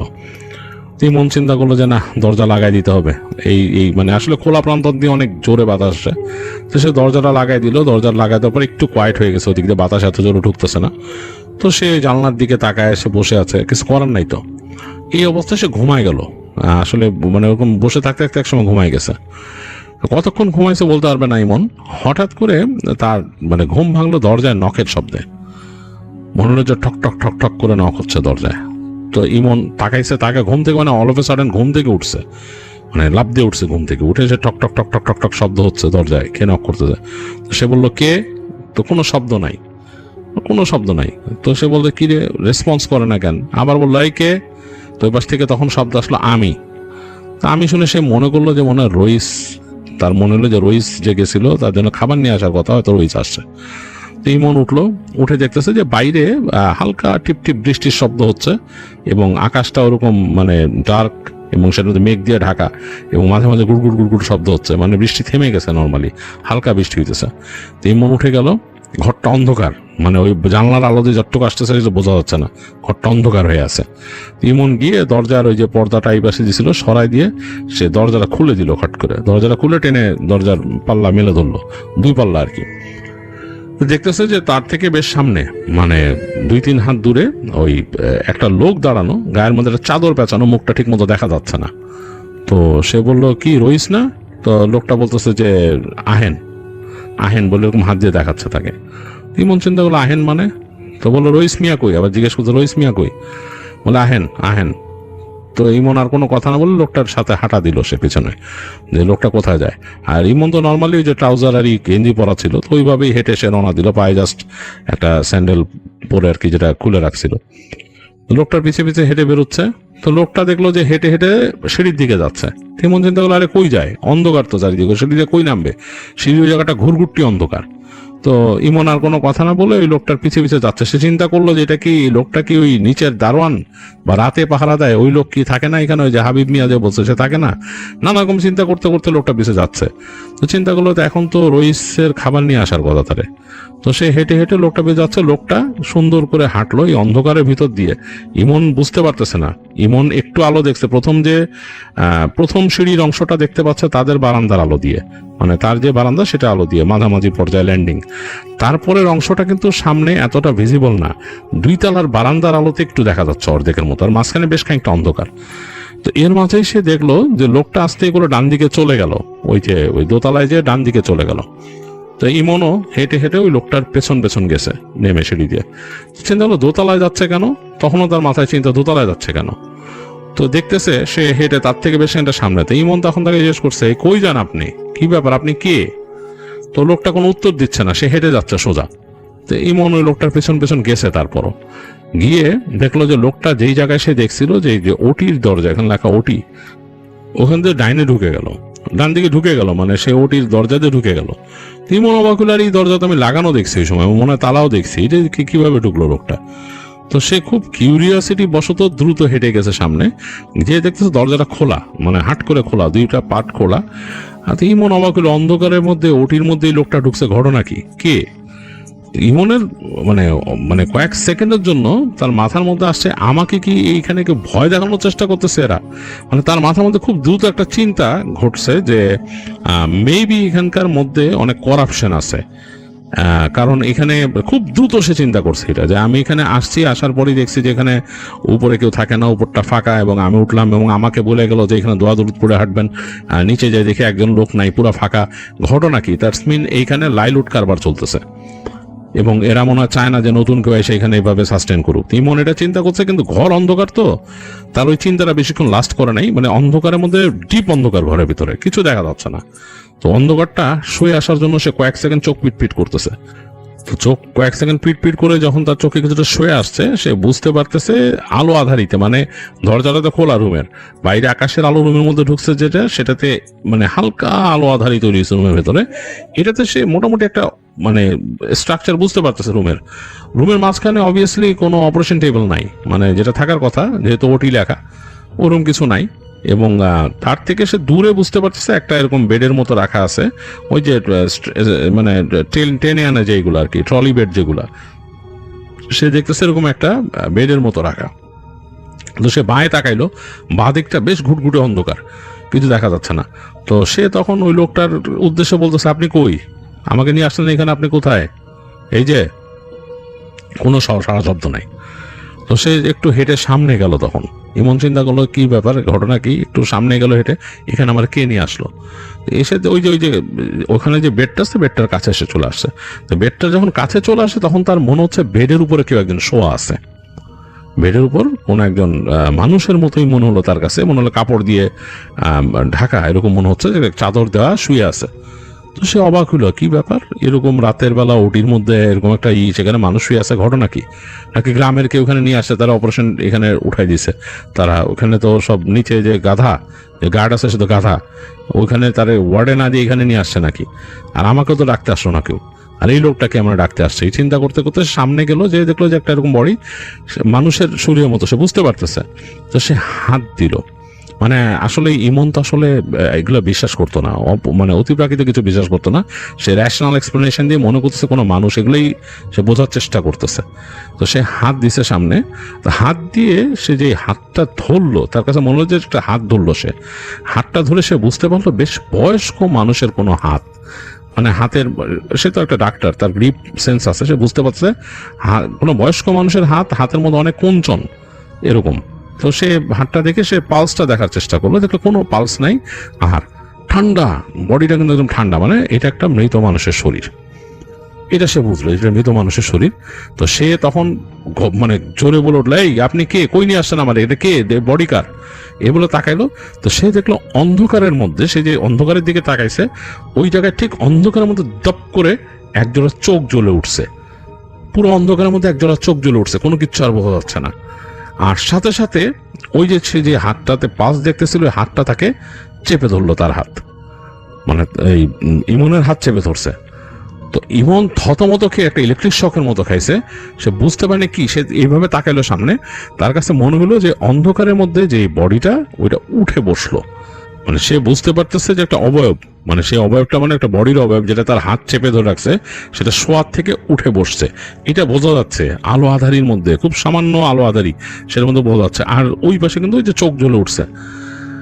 আর একই সাথে ওই ঘরের মধ্যে মানে টেম্পারেচার হঠাৎ করে পুরো ফ্রিজিং হয়ে যাওয়া শুরু করলো, বেশ ঠান্ডা, মানে কয়েক সেকেন্ডে ড্রপ করলো। তো ইমন আসলে তখন তার সেন্স ধরে রাখতে পারে নাই, সে আসলে তার পুরো জিনিসটা মানে খোয়াই ফেলছে, সে নার্ভাস ব্রেকডাউন হয়েছে তার, সে ধাপ করে ওখানে পড়ে গেছে, মানে তার কিছু মনে নাই। তো এরপরে ইমনের যখন হুঁশ ফিরে তখন সে দেখে যে নিচে যে ওয়ার্ডের বিছানায় সে শোয়া, এবং তার সামনে ওই যে রইস যে ছিল, রইসউদ্দিন, সে তার সামনে বারবার বলতেছে, স্যার স্যার ঠিক আছেন, স্যার কি হয়েছে, স্যার স্যার ঠিক আছেন আপনি? তো ইমন তখন বলল কোনো মতে যে হ্যাঁ আমি ঠিক আছি, আপনি আমাকে কোথায় পাইছেন, আমি এখানে কেন? তো তখন রইসউদ্দিন বলতেছে, স্যার আমি তো আসছিলাম খাবার নিয়ে আপনার রুমে যেয়ে দেখি যে আপনার রুম খোলা, কেউ নাই। তো আমি ওয়েট করলাম, ভাবলাম বাথরুমে কিনা, পরে দেখি যে ওখানে কোনো সারা শব্দ নাই, বাথরুম থেকে কোনো আওয়াজ আসে না, আর তখন কারেন্ট ছিল না স্যার। তো আমি হেঁটে একটু গেলাম আপনার রুমের মধ্যে, দেখি যে কোনো সারা শব্দ নাই। তো পরে খাবারটা ওখানে রেখে আমি হেঁটে বেরিয়েছি, বেরোয় নিচে আসলাম, নিচে এসে দেখি যে নিচেও তো কোনো সারা শব্দ নাই। এখানে যে হাবিব মিয়া আছে, হাবিব মিয়ারে বললাম যে স্যারকে দেখছো নাকি, বলে না। তো তারপর বললাম কোথায় গেল স্যার, এদিক ওদিক। তো হাবিব মিয়া বললো যে 2 তলায় গেছে নাকি হাঁটতে আবার। তো এই তারপরে হাবিব মিয়া নিয়ে আমি 2 তলায় গেলাম, 2 তলায় যে দেখি যে আপনি যে ওখানে যে ওটিটা আছে ওইটার সামনে আপনি পড়ে আছেন। তো তখন ইমন মানে নিঃশ্বাস ছাড়লো, সে আসলে বুঝতে পারতেছে না। তো তখন বললো যে স্যার কি হয়েছিল আপনার? ইমন বললো যে না তেমন কিছু হয় নাই, আমি হয়তো মাথা ঘুরে গেছে এর জন্য ওখানে পড়ে গেছি। তো এই ইসে কিন্তু রইসউদ্দিন কিন্তু অনেক মানে অন্যরকম ভাবে চিন্তা করতেছে, সে বললো স্যার ভয়টায় পাইছেন নাকি? তিমন কোনো কথা বললো না, বললো যে আমি রুমে যাব, চলেন। কারেন্ট আসছে তখন, কিন্তু লাইট জ্বলতেছে। তিমন আস্তে করে উঠে সে হাঁটা দিল তার রুমের দিকে, এবং সে সিঁড়িতে উঠে গেল, এবং দোতলা দিয়ে যখন ইমন উঠতেছে তার কাছে বেশ ভয় লাগতেছিল। যাই হোক দোতলা ক্রস করে উঠছে, তো একটু পরে দেখলো যে রইসউদ্দিন তার পিছনে পিছনে আসছে, এবং রুমে তখন ইলেকট্রিসিটি আসছে, বাতি জ্বলতেছে, তার খাবার রাখা টিফিন ক্যারিয়ার। তো রইসউদ্দিন বললো স্যার আপনি খাওয়া দাওয়া করেন, আমি বসে এটা নিয়ে যাব। তো ইমন বলতেছে এখন কয়টা বাজে? বলে স্যার 12টা বাজে। বলে এত রাত কেমনে হলো? বলে স্যার ঝড় বৃষ্টি হয়েছে, তো যেখান থেকে রান্না করাইছি ওদেরও টাইম লাগছে। তো স্যার আপনি কি আসলে মাথা ঘুরায় পড়ছিলেন, মানে এখানে কিছু হয়েছিল? ইমন বলে কেন বলেন তো? বলে স্যার আপনি খাওয়া দাওয়া করেন। তো ইমন তখন খাবার খাচ্ছে এবং তাকে জিজ্ঞেস করে যে কি হয়েছে বলো, এখানে কি সমস্যাটা কি? বলে স্যার কিছু সমস্যা নাই, এই স্যার আমাদের এখানে একটু সমস্যা বলতে যে মানুষ ভয় টয় পায়। তো তখন ইমন জিজ্ঞেস করলো কিসের ভয় পায়? বলে ভয় পায় স্যার এখানে ব্যাপার আছে, এখানে জিন ভূতের ব্যাপার আছে, জিনের আসর আছে। মানুষজনে যে বলছে যে এখানে রোগী এসে রাত্রে থাকে না, এই কারণে মানুষজন ভয় পায় স্যার। এই পাশে এখানে পাশে কবরস্থান ছিল, তো এর পাশে এই হাসপাতাল এটা বানাইছিল, এরপর থেকে এরকম হয়। এবং রাত্রিবেলায় যে এখানে কিন্তু কোনো গার্ড থাকতে চায় না, এই হাবিব মিয়া যে আছে সেও রাত্রেবেলায় একেবারে অফিস রুমটা বন্ধ করে তারপর থাকে, সেও ভয় পায়। আর আমি তো স্যার এখানে থাকি না, আমার বাসা কাছেই। হাবিব মিয়ারে বললে খবর দিয়ে নিয়ে আসে আমারে। তো বললো যে তাহলে উপরে যে ডাক্তার সাহেবরা থাকে না, এটাও কি এই কারণেই? বলে স্যার অনেকটা এই কারণেই, তারা তো কেউ বলে না, মানে মুখ দিয়ে বলে না, বাট অনেকটা এই কারণে ভয় পাইছে স্যার সবাই। এই যে আমাদের ইনচার্জ স্যারও কিন্তু ওখানে ছিল, উনিও কিন্তু স্যার ভয় পাইছিলেন। আর ওই যে আরেকজন যে আছে উনিও কিন্তু ভয় পেয়েছিলেন। তো বিভিন্ন রকমের ভয়, এখন ওগুলো বলেন না আমাদের কাছে, তা আপনিও তো বলতেছেন না। তো ইমন বলে যে আচ্ছা আর বলা বলির কিছু নাই, আমি তো হয়তো এখানে থাকবো না। বলে যে কেন স্যার আপনি চলে যাবেন? বলে যে হ্যাঁ আমি চলে যাব, কালকেই চলে যাব। তো ইমন খাওয়া দাওয়া করে বলে যে আপনার ওই ইকে তখন ওই যে রইসউদ্দিনকে খাবার দাবারের যে দাম টাম বা যা খরচা সব দিয়ে দেয়, বলে যে আপনার এটা দিয়ে দিচ্ছে, কারণ আমি থাকবো না, আমার কাছে ভালো লাগতেছে না এই জায়গাটা।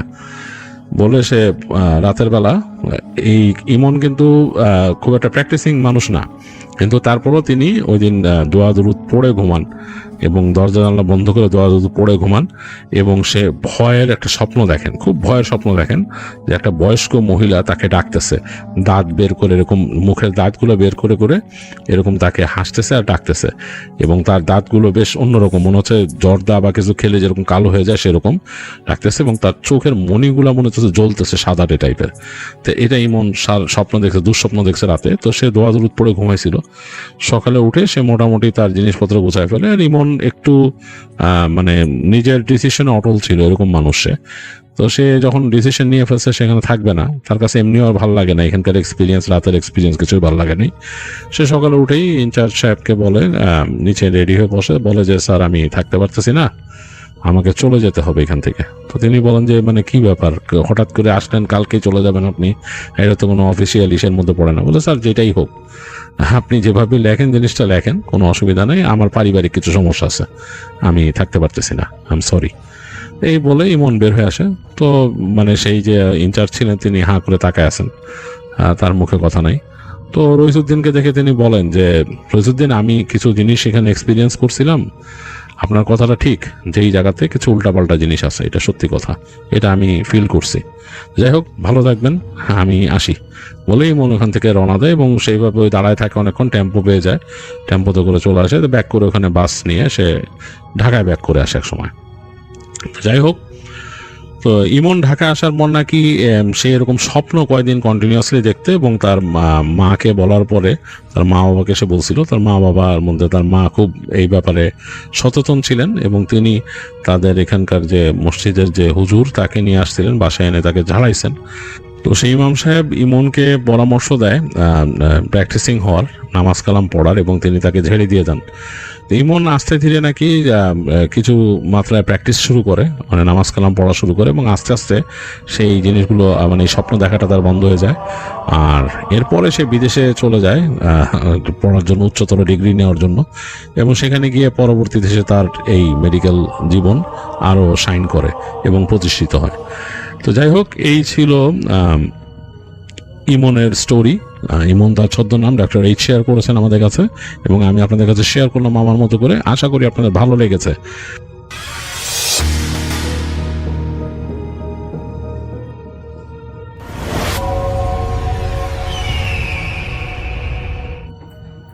আসসালামু আলাইকুম রাসেল ভাই, আশা করি ভালো আছেন। আমার নাম রিপন, আমি লালমনিরহাট থেকে বলতেছি। আজকে যে ঘটনাটা আমি শেয়ার করব এটা আমার একজন পরিচিত মানুষের ঘটনা। তিনি ফরিদপুর মেডিকেল কলেজ হাসপাতালের একটি ওয়ার্ডে রাতের শিফটিতে কাজ করতেন। ঘটনাটা তার নিজের জীবনে ঘটে যাওয়া একটি ঘটনা। ঘটনাটা এখনকার নয়, বেশ অনেক বছর আগের একটি ঘটনা। তখন তিনি নতুন চাকরিতে যোগ দিয়েছিলেন। রাতের ডিউটি তার তার খুব একটা পছন্দ ছিল না, তবে চাকরির কারণে নিয়মিত রাত জেগে কাজ করতে হতো। তো ঘটনার দিন ছিল বর্ষার একটা রাত ছিল সেদিন। তো সেদিন রাতের শিফটে ওয়ার্ডে রোগী তুলনামূলক কম ছিল, যেহেতু বৃষ্টিকালীন সময়, এই সময় রোগী একটু কমই হয়। তো রাত বাড়ার সঙ্গে সঙ্গে হাসপাতালের পরিবেশ আরও নীরব হয়ে আসে। দিনের বেলা যে করিডোরের মানুষ ভিড় লেগে থাকতো, গভীর রাতে সেটি প্রায় ফাঁকা হয়ে যেত। তো রাত প্রায় 2:30টার দিকে তিনি ওয়ার্ডের রাউন্ড শেষ করে নার্স স্টেশনে বসেছিলেন। হঠাৎ লক্ষ্য করেন যে করিডোরের শেষ মাথায় দিয়ে একজন রোগী ধীরে ধীরে হেঁটে যাচ্ছে। বিষয়টি স্বাভাবিক মনে হয়, হাসপাতালের রোগীরা মাঝে মধ্যে বিছানা ছেড়ে হাঁটাহাঁটি করেই, কিন্তু কয়েক মিনিট পর তার মনে হয় লোকটি আগে কখনোই এই ওয়ার্ডে তিনি দেখেননি। তিনি উঠে করিডোরে যান, শেষ মাথায় পৌঁছে দেখেন সেখানে কেউ নেই। দুপাশে কেবিন ছিল, সব দরজাই বন্ধ। তিনি ভেবেছিলেন হয়তো কোনো রোগী নিজের কক্ষে ফিরে গেছে। তো এরপর তিনি বিষয়টি ভুলে যান। কিন্তু পরের রাতেও একই ঘটনা ঘটে। একই সময় একই করিডোরে একজন মানুষ ধীরে ধীরে হেঁটে যাচ্ছে। তো আবার তিনি পিছনে পিছনে যান, আবার করিডোরের শেষ মাথায় গিয়ে কাউকে খুঁজে পান না। এবার বিষয়টি তাকে ভাবিয়ে তোলে, কারণ হাসপাতালের ওই অংশে সিসিটিভি ক্যামেরাও ছিল। তৃতীয় রাতে তিনি বিষয়টি যাচাই করার সিদ্ধান্ত নেন। রাত 2:30টার দিকে তিনি ইচ্ছে করেই করিডোরের দিকে নজর রাখছিলেন।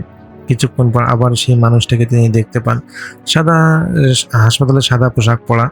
তো ধীরে ধীরে হাঁটছে, তিনি সঙ্গে সঙ্গে নিরাপত্তা কক্ষের দিকে যান এবং সিসিটিভি ফুটেজ দেখতে চান। কিন্তু আশ্চর্যের বিষয় আছে ভাই, ক্যামেরা ছবিতে করিডোরে সম্পূর্ণ খালি দেখাচ্ছিল, কেউ হাঁটতেছিল না, কোনো রোগীও না। তিনি নিজের চোখকে বিশ্বাস করতে পারতেছিলেন না, নাকি ক্যামেরার কোনো সমস্যা তিনি নিজেও বুঝতে পারতেছেন না। এরপর থেকে তিনি ঘটনাটা কাউকে বলেননি অবশ্য, কারণ সহকর্মীরা হয়তো তাকে নিয়ে হাসাহাসি করবে। কিন্তু কয়েকদিন পর এমন কিছু ঘটে যা তিনি আর বিষয়টিকে সাধারণ বলে মানতে পারেননি।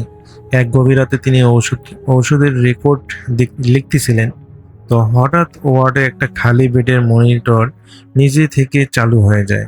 মনিটরটি কোনো রোগীর সঙ্গে সংযুক্ত ছিল না, তবুও কয়েক সেকেন্ডের জন্য স্পন্দনের রেখা দেখা যায় সেই মনিটর স্ক্রিনে। এবং কিছুক্ষণ পর তিনি আবার দেখেন যে সেই মনিটর স্ক্রিনটা ফাঁকা। তিনি উঠে গিয়ে পরীক্ষা করেন, সব সংযোগ বিচ্ছিন্ন, কোনো প্রযুক্তিগত ত্রুটিও পাচ্ছেন না।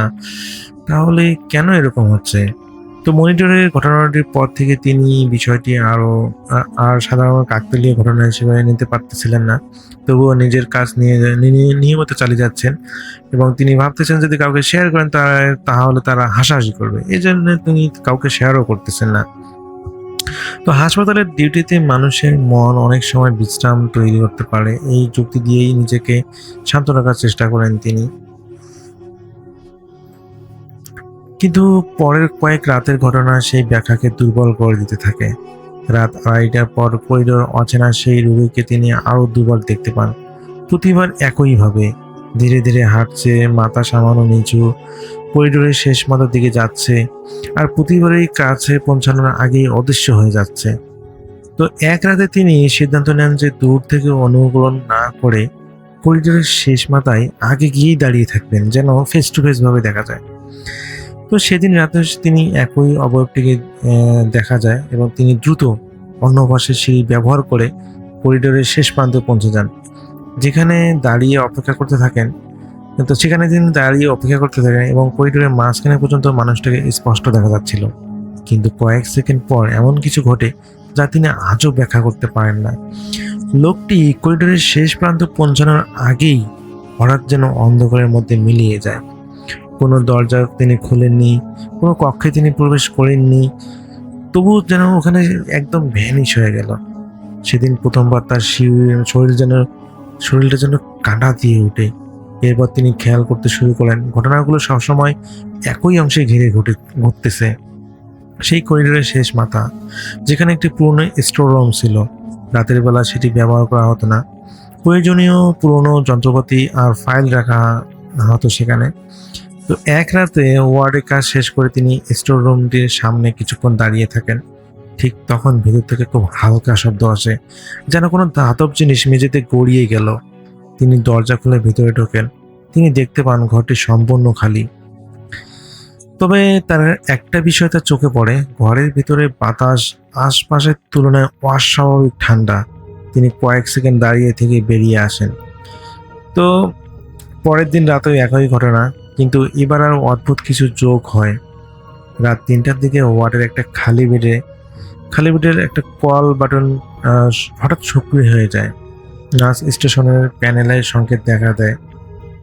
তিনি একজন সহকর্মীর সঙ্গে একসঙ্গে সেই বেডটার কাছে যান এবং বেডটি দেখেন যে ফাঁকা এবং সেখানে কোনো রোগী ভর্তি ছিল না।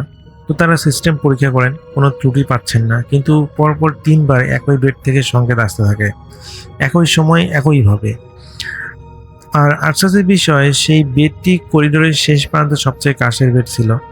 এরপর এক রাতে তিনি ডিউটি রেজিস্টার লিখতে বসে একটা বিষয় লক্ষ্য করেন। গত কয়েক সপ্তাহের নোটে রাত 3টার আশেপাশে বিভিন্ন ছোটখাটো অস্বাভাবিক ঘটনা উল্লেখ আছে। কখনো খালি বেডের কল বেজেছে, কখনো বা মনিটর চালু হচ্ছে, কখনো করিডোরে কাউকে হাঁটতে দেখা গেছে। এইসব ঘটনা আলাদা আলাদা মানুষের লেখা, কিন্তু সময়টা প্রায় একই সময়ে ঘটেছিল। তিনি বিষয়টি পরে যেন চুপ হয়ে যান, কারণ এতদিন তিনি ভেবেছিলেন ঘটনাগুলো শুধু তার সঙ্গেই ঘটতেছে, কিন্তু মনে হচ্ছিল যে অনেকেই কিছু না কিছু লক্ষ্য করেছে, শুধু কেউ বিষয়টি গুরুত্ব দেয়নি। আর সেই রাতের পর তিনি সিদ্ধান্ত নেন যে পরের বার করিডোরে সেই অচেনা রোগীকে দেখলে যেভাবেই হোক তার কাছে তিনি পৌঁছে যাবেন। তো পরের কয়েক রাত তিনি ইচ্ছে করে সতর্ক থাকেন, কিন্তু দেখতে পান না। তো একদিন তিনি রাত আড়াইটা বাজলে তিনি করিডোরের শেষ দিকে লক্ষ্য রাখেন এবং ওয়ার্ডের কাজ শেষ করে নার্স স্টেশন ছেড়ে যেতেন না। তার মনে হচ্ছিল যদি আরেকবার সেই রোগীকে দেখতে পান তাহলে হয়তো পুরো বিষয়টা কোনো ব্যাখ্যা খুঁজে পাওয়া যাবে। অবশেষে এক রাতে ঘটনাটি ঘটে। রাত তখন 2:30 বাজে। করিডোরের শেষ প্রান্তের দিকে তাকিয়ে থাকতে থাকতে তিনি দেখতে পান সেই পরিচিত মানুষটি ধীরে ধীরে হাঁটতেছে। আগের মতোই সাদা পোশাক পরা, একই রকম ভাবে তিনি হাঁটতেছেন। তো এবার তিনি মানুষটির পেছনে হাঁটতে শুরু করেন। দূরত্ব খুব বেশি ছিল না, তবুও যত এগোচ্ছিলেন দূরত্ব যেন একই থাকতেছিল। তিনি লোকটার কাছাকাছি যাওয়ার চেষ্টা করতেছেন, কিন্তু কোনোভাবেই তার কাছে যাওয়া যাচ্ছে না।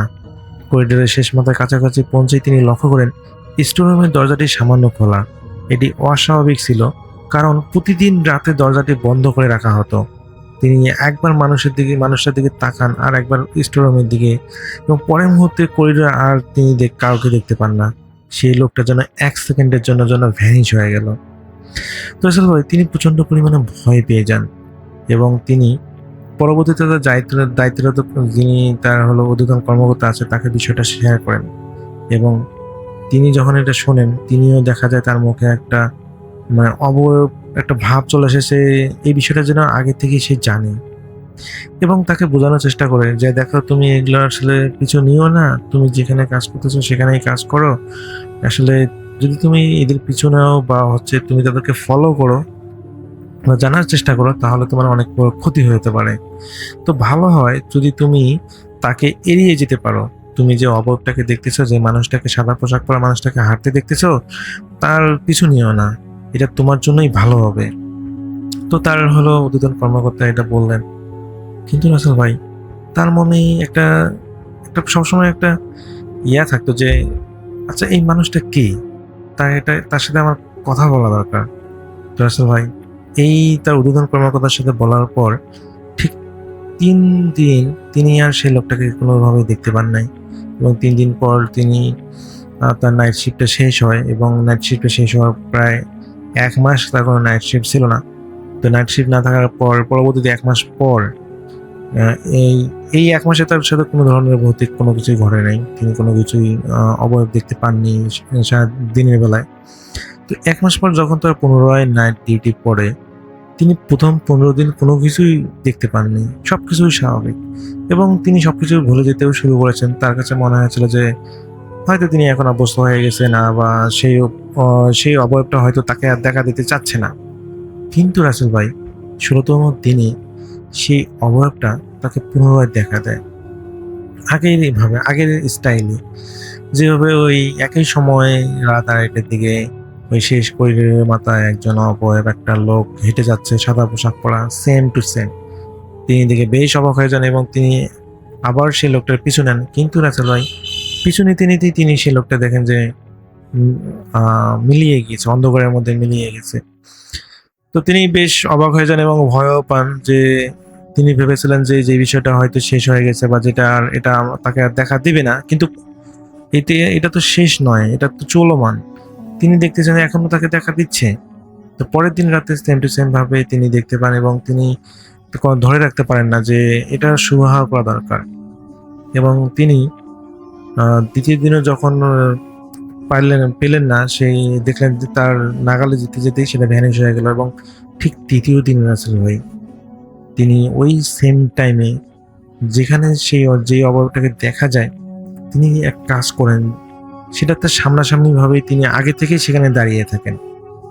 তিনি চিন্তা করেন যে একই সময় যদি অবয়বটা দেখা দেয়, তাহলে তো তিনি ফেস টু ফেস ভাবেই দেখতে পাবেন, এবং তিনি তো সামনে থাকবেন।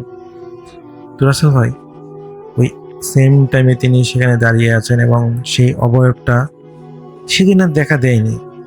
এভাবে 3 দিন সেখানে তিনি দাঁড়িয়েছিলেন, কিন্তু 3 দিনে তিনি দেখতে পাননি, এবং চতুর্থ দিনে তিনি বিরক্ত হয়ে যান এবং তিনি সেখানে দাঁড়িয়ে থাকেন না। কিন্তু রাসেল ভাই, সেদিন তিনি ওই করিডোর থেকে দেখতে পান যে ওই করিডোরের শেষ প্রান্তে একজন হেঁটে যাচ্ছে। তো তার কাছে বিষয়টা খুবই বিরক্ত লাগে যে এটা কি হচ্ছে। কোনোভাবেই তিনি সেই অবয়বটাকে কাছেও যেতে পারতেছেন না, তাকে দেখতেও পারতেছেন না স্পষ্টভাবে আসলে তিনি কে। মানে তিনি এক প্রকার খুবই বিরক্ত হয়ে যান এবং তার কাছে একটা জিনিস মাথায় একটা বিষয় উদয় হয়, সেটা হচ্ছে যে তিনি চিন্তা করেন যে যদি তিনি সেই জায়গাটায়, সেই অন্ধকার জায়গাটায় লাইটিং এর ব্যবস্থা করেন তাহলে তাকে দেখা যাবে হয়তো। তো তিনি এই কাজটা তার কাজে লাগে, তিনি হলো সেখানে লাইটিং সিস্টেম করেন, যে অন্ধকার জায়গাটায় করিডোরের শেষ মাথায় তিনি সেখানে একটা লাইট লাগান, একটা বাল্ব লাগান। এবং পরবর্তীতে তিনি ওই অবয়বটাকে দেখেন যে এখন আর সেটা সেই অন্ধকারের মধ্যে মিলিয়ে যাচ্ছে না, সেটা যেন মিলিয়ে যাচ্ছে সেই স্টোর রুমের দরজার কাছে, যেয়ে যেন সে মনে হচ্ছে যে সেই দরজার ভিতর দিকে ভ্যানিশ হয়ে গেল বা ঢুকে গেল এরকম। তো পরের দিন তিনি ওই সেম টাইমে ভাবে একইভাবে সেখানে দাঁড়িয়ে থাকেন ওই দরজার সামনে, যেন সেই অবয়বটাকে দেখা যায়। কিন্তু রাসেল ভাই, তিনি সত্যি সত্যি সেম টাইমে সেই অবয়বটাকে দেখতে পান। সেদিনের মতো প্রথমবারের মতো সেই অবয়বটা তাকে দেখা দেয় এবং তিনি যখন সেই অবয়বটাকে দেখেন, তিনি সেটা দেখার জন্য মোটেও প্রস্তুত ছিলেন না।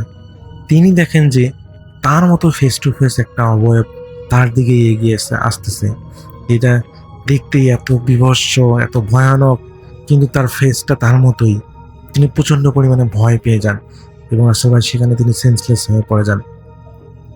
তো তার ওই ওনার ঊর্ধ্বতন কর্মকর্তা তার পরের দিন যখন তাকে দেখা হয় যে উনি ওই স্টোররুমের সামনে অজ্ঞান অবস্থায় পড়ে আছেন, তো ওনাকে হসপিটালে ভর্তি করানো হয় এবং ওনাকে যখন সুস্থ করা হয় এবং সুস্থ করার পর জিজ্ঞেস করা হয় যে কি হয়েছে, আপনি ওখানে এইভাবে অজ্ঞান হয়ে পড়েছিলেন কেন?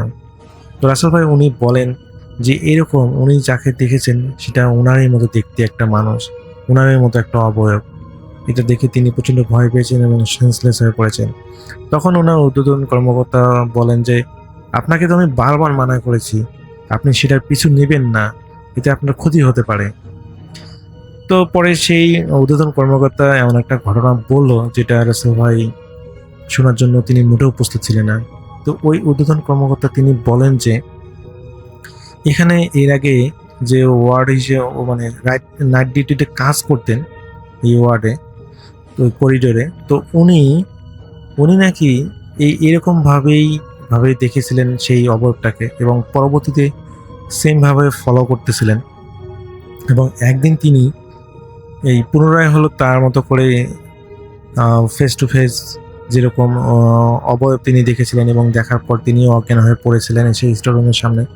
পরবর্তীতে ডিউটিতে তিনি পুনরায় একই কাজ করেন, তিনি সেই তার মতো অবয়বটার সাথে কথা বলার চেষ্টা করেছিলেন এবং কথা বলার চেষ্টা করার কারণে তিনি প্রায় এভাবে 3 দিন অজ্ঞান হয়ে পড়ে থাকতে দেখা যায় এবং তাকে অনেক বোঝানো হয় যে এটা আসলে যা কিছু হচ্ছে এটা ভালো না, হয়তো এটা কোনো খারাপ জিন বা অন্য কিছু, তুমি এটার পিছু নিও না। কিন্তু সেই ব্যক্তি নাকি এটা শুনেননি, তিনি সেই অবয়বটার সাথে কথা বলার চেষ্টা করেছিলেন এবং চতুর্থ দিন রাসেল ভাই তাকে সেখানে অজ্ঞান অবস্থায় পাওয়া যায়নি, সেদিন তাকে মৃত অবস্থা সেদিন নাকি সব পাওয়া গিয়েছিল।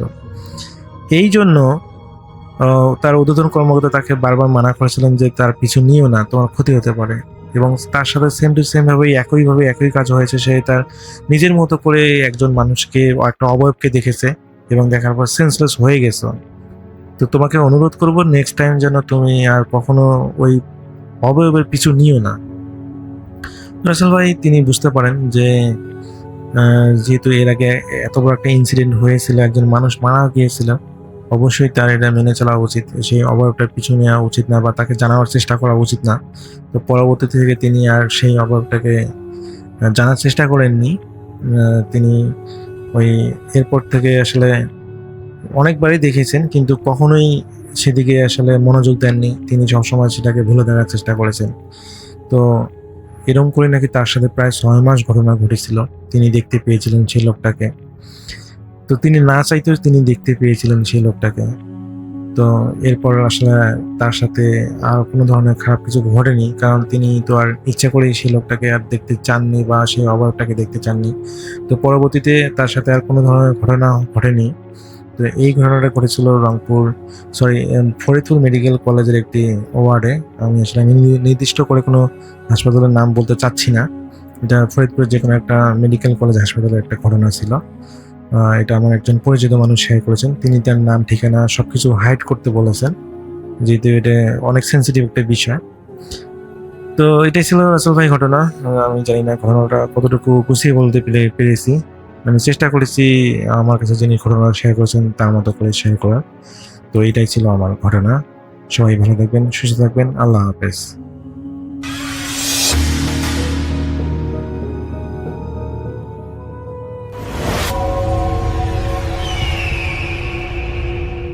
আসসালামু আলাইকুম লিসনার্স, সবাইকে আমন্ত্রণ জানাচ্ছি আমি ডক্টর আলিফ। চলে যাব ঘটনায়। এক মুহূর্ত সময় নষ্ট করব না। যিনি আমাদের ঘটনা পাঠিয়েছেন তিনি সুদূর লন্ডন থেকে আমার এক পরিচিত ভাইয়ের মাধ্যমে ঘটনাটি পাঠিয়েছেন। তার নাম নূর হোসেন আঙ্কেল এবং তিনি বেশ বয়স্ক একজন ভদ্রলোক যিনি আমাদেরকে ঘটনাটি পাঠিয়েছেন। তিনি সিলেটের নিবাসী এবং যে এলাকার ঘটনাটি পাঠিয়েছেন সেটি লন্ডনের কোনো একটি এলাকায়, এবং নূর হোসেন আঙ্কেল লন্ডনে প্রায় 40 বছর ধরে থাকেন। অনেক আগে এসছেন। তিনি এসেছিলেন এই দেশে, তখন তার বয়স ছিল 22 বছর। আর তিনি যখন আসেন তখন লন্ডনও ছিল একটু লন্ডভন্ড অবস্থায়, বলা চলে একটু ভিন্ন অবস্থায়। এখনও লন্ডন কিন্তু অনেক মডার্ন এবং অনেক অর্গানাইজড। তখন এতটা অর্গানাইজ ছিল না, কিন্তু লন্ডনে আসা যেত।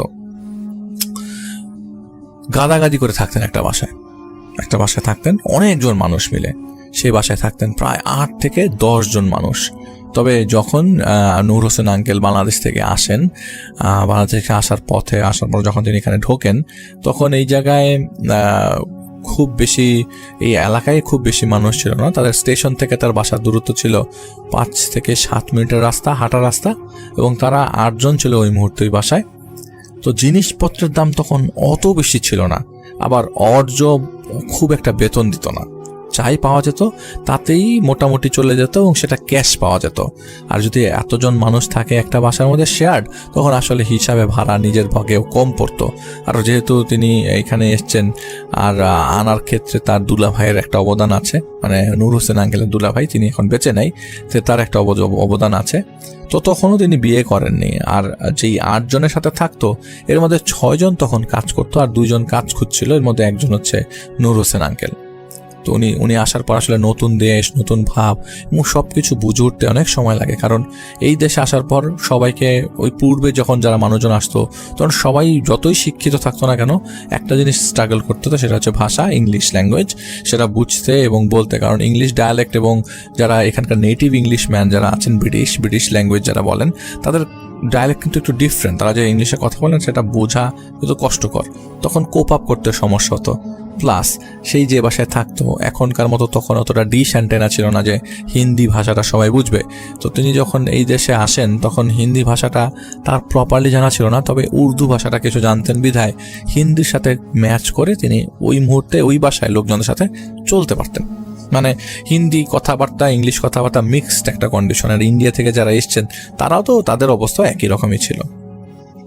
সাথে সাথে তো কাজ পাননি যখন বাসায় ওঠেন। আর পরে তিনি একটা ভারতীয় রেস্টুরেন্টে কাজ পান। আর যেহেতু তিনি রান্না করতে পারতেন, তো এখানে কাজটা শুরু করেন আসলে রান্নাঘর দিয়েই। তো রান্নাঘরেই তার কাজ।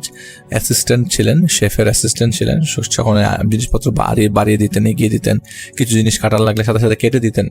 তো তিনি সপ্তাহে 5 দিন সেই জায়গায় যেতেন। আর শনি রবি তাকে মাস্ট যেতে হতো, কারণ সবচেয়ে ব্যস্ত সময় ওই 2টা দিন থাকতো। কারণ ওই দিন থাকতো ছুটির দিন, আর প্রচুর ভিড় থাকতো রেস্টুরেন্টে। তখন রেস্টুরেন্টে এরকম টেক অ্যাওয়ে সিস্টেম ছিল না, এখন যেমন টেক অ্যাওয়ে সিস্টেম আছে। টেক অ্যাওয়ে বলতে হচ্ছে যে এখন যেমন হোম ডেলিভারি ছিল, তখন অত হোম ডেলিভারি সিস্টেম ছিল না। টেক অ্যাওয়ে ছিল, এসে লোকজন নিয়ে যেত। তবে রেস্টুরেন্টে বসে মানুষজন প্রচুর খেতেন। তো তার বাসা থেকে যে জায়গায় তিনি কাজ করতেন সেটা বেশ দূরে।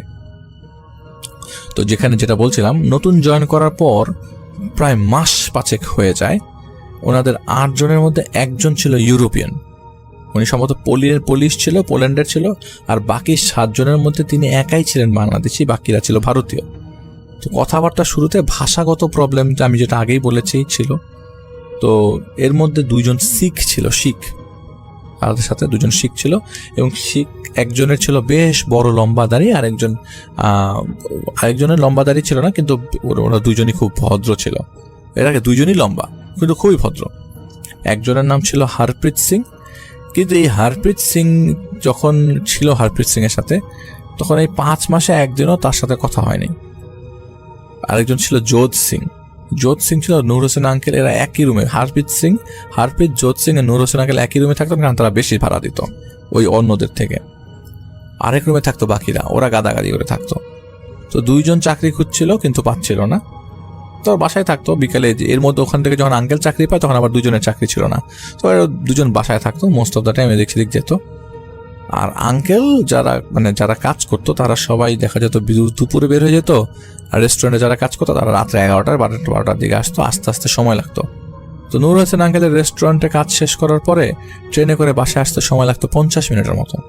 তো একদিন এরকম রবিবার দিন বাসায় আসার সময় তিনি ট্রেনে করে তার স্টেশনে নেমে হেঁটে বাসায় আসছিলেন। আর তিনি দেখেন ওই যে ফুটপাতের উপরে তার যে রুমমেট যোধ সিং একটা প্যাকেটের মধ্যে প্যাকেট হাতে নিয়ে বসে আছে, হয়তো ক্ষুধার্ত ছিল, ওই রাস্তায় বসে বসেই খাচ্ছে। তো নূর হোসেন আঙ্কেল বললেন, কি ব্যাপার, আপনি এত রাতে এখানে বসে আছেন যে, বাড়িতে চলেন, বাড়িতে যে খান। ভারতীয়দের মধ্যে, এটা আঙ্কেলের কথা আমি জানি না, আপনারা যারা ভারতীয় আছেন তারা হয়তো বলতে পারেন, ভারতীয় মধ্যে একটা জিনিস ছিল যে তারা যদি কোনো কিছু খেত মাঝে মধ্যে তারা বাইরের থেকে খেয়ে আসতো, বাসায় এসে খেত কম।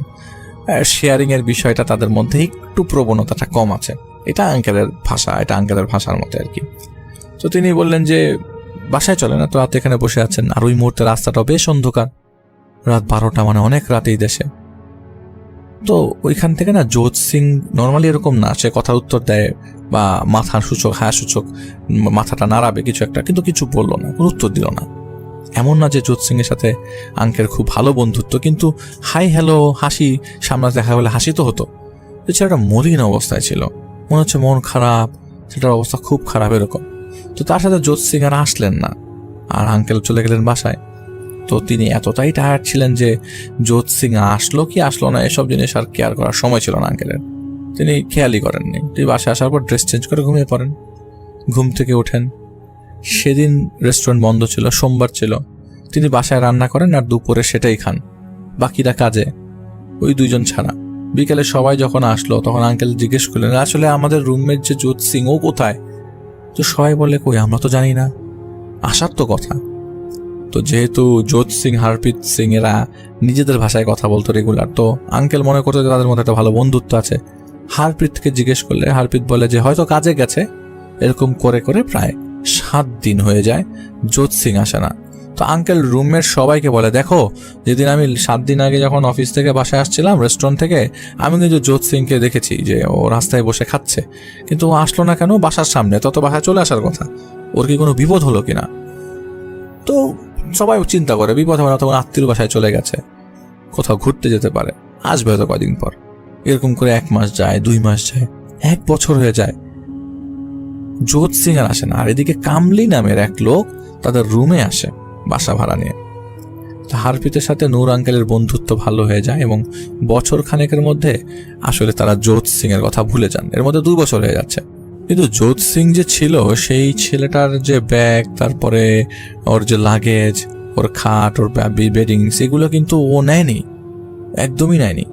তো ওরা সবাই যেহেতু মনে করেন যে নেয়নি, হয়তো কেউ আসবে নিতে, হয়তো ওই আসবে একদিন নিতে, তো তারা সেগুলো সুন্দর করে র্যাপ করে স্টোর রুমে রেখে দেয়। তো তারা চিন্তা করে কেউ আসলে তো নিয়ে যাবে, ফেরত দেওয়া সম্ভব। রাতে 1টা বাজে, ঘুমন্ত অবস্থায় সবাই। ওই সময় প্রায় 2 বছর হয়ে গেছে যোধ সিং এ বাসায় আর নাই, আসেই নাই, ফেরত আসেনি। ওই দিন রাতের বেলা দেখার পর থেকে আঙ্কেল আর যোধ সিংকে দেখে নেই। একই মানুষজন থাকে, 1-2 জন বদলেছে, এর মধ্যে কামলি একজন। হঠাৎ করে নিচের দরজা নক করছে কেউ, হঠাৎ করে নক করছে।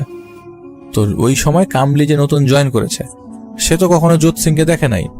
তো প্রথমে তিনি শব্দ পায়, নতুন যে আসা লোকটা, ভদ্রলোকটা শব্দ পায়, আর তিনি পানি খেতে উঠেছিলেন, কারণ কিচেন একটা ছিল, কমন কিচেন, তাই ফ্রিজ থেকে পানি বের করে সেখানে পানি খাওয়া অবস্থায় দরজায় নক করার শব্দ পান। তো তিনি সাথে সাথে দেখেন কিচেনের পর্দাটা তো সাদা হালকা পাতলা পর্দা দেওয়া ছিল। তো কিচেনের জানালা দিয়ে ওই পাশে খুব দ্রুত গতিতে কেউ ক্রস করে গেল। এত দ্রুত গতিতে মানুষ যেতে পারে না, আর এই যদি মানুষ এত দ্রুত গতিতে যায় এটা একটা মানুষের পক্ষে সম্ভব না, আর যেতে পারলেও এটা তার জানা ছিল না।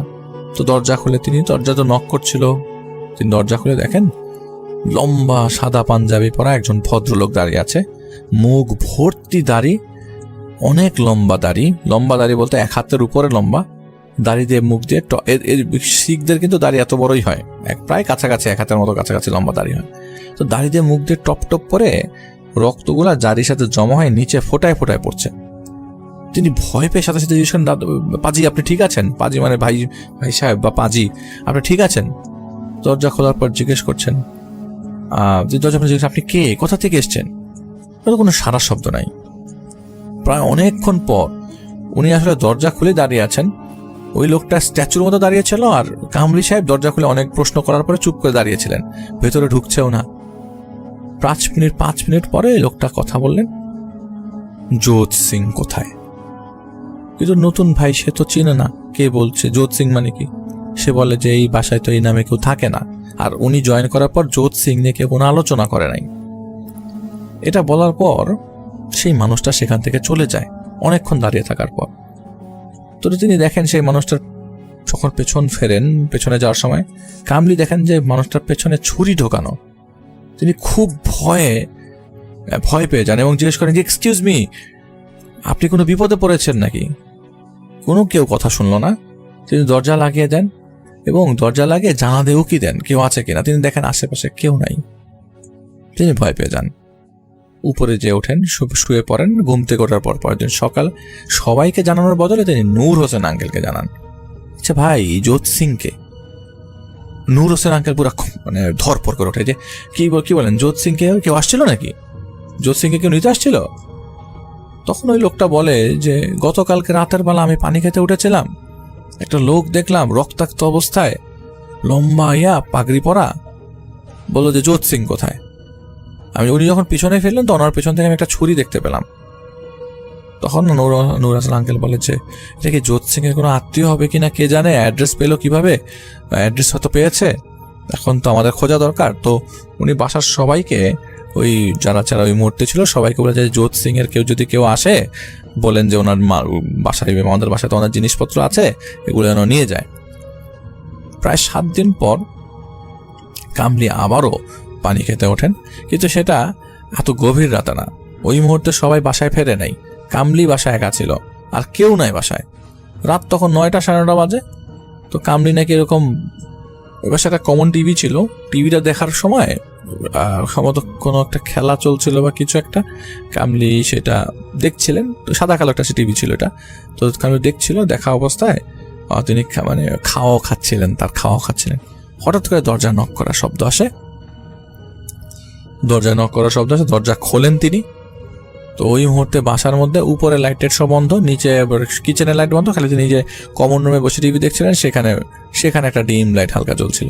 তিনি দরজা খুলে দেখেন যে 4জন ভদ্রলোক, সবারই ড্রেস একই কালার, সাদা পাঞ্জাবি, সাদা পাঞ্জাবি, সাদা পায়জামা। 4জন ভদ্রলোক একটা কফিন নিয়ে এসছে। 4জন দরজার সামনে একটা কফিন নিয়ে এসছে। কফিনটা তারা নিচে নামানোর পরে বললেন যে, ইশারায় দিয়ে বললেন উপরে নামটা দেখো। নামটা লেখা ছিল JODHSINGH, যোধ সিং। উনি পুরো অবাক হয়ে যায়, হাত পা কাঁপতে শুরু করে। উনি বলেছেন যে আমার ওই মুহূর্তে এত প্রস্রাব চেপেছিল যে আমি হয়তো প্রস্রাব করে দিব, ভয় এরকম অবস্থা। ওই 4জন লোক ওই কফিনটা রেখে সেখান থেকে চলে যায়। তিনি ভয়ে দরজা লাগিয়ে দেন কফিন বাইরে রেখেই। তিনি সাথে সাথে ওইখানে ইমার্জেন্সি কলে ফোন দিয়ে, ওই বাসায় একটা টেলিফোন ছিল, ইমার্জেন্সি কলে ফোন দিয়ে পুলিশকে ডাকেন। আশপাশে ঘর বাড়ি, পাশেই একটা লাগোয়া ঘর ছিল। তো চিৎকার করেও কাউকে তুমি পাচ্ছিলেন না, ওই বাসাটা খালি ছিল আসলে, টু বি অনেস্ট। তো পুলিশকে ডাকে, পুলিশ আসে বাসায়। দরজা নক করার পর পুলিশ দরজা নক করে। তিনি বলে যে যাক, ভালো হয়েছে পুলিশ আসছে, এখন পুলিশকে তিনি বলবেন।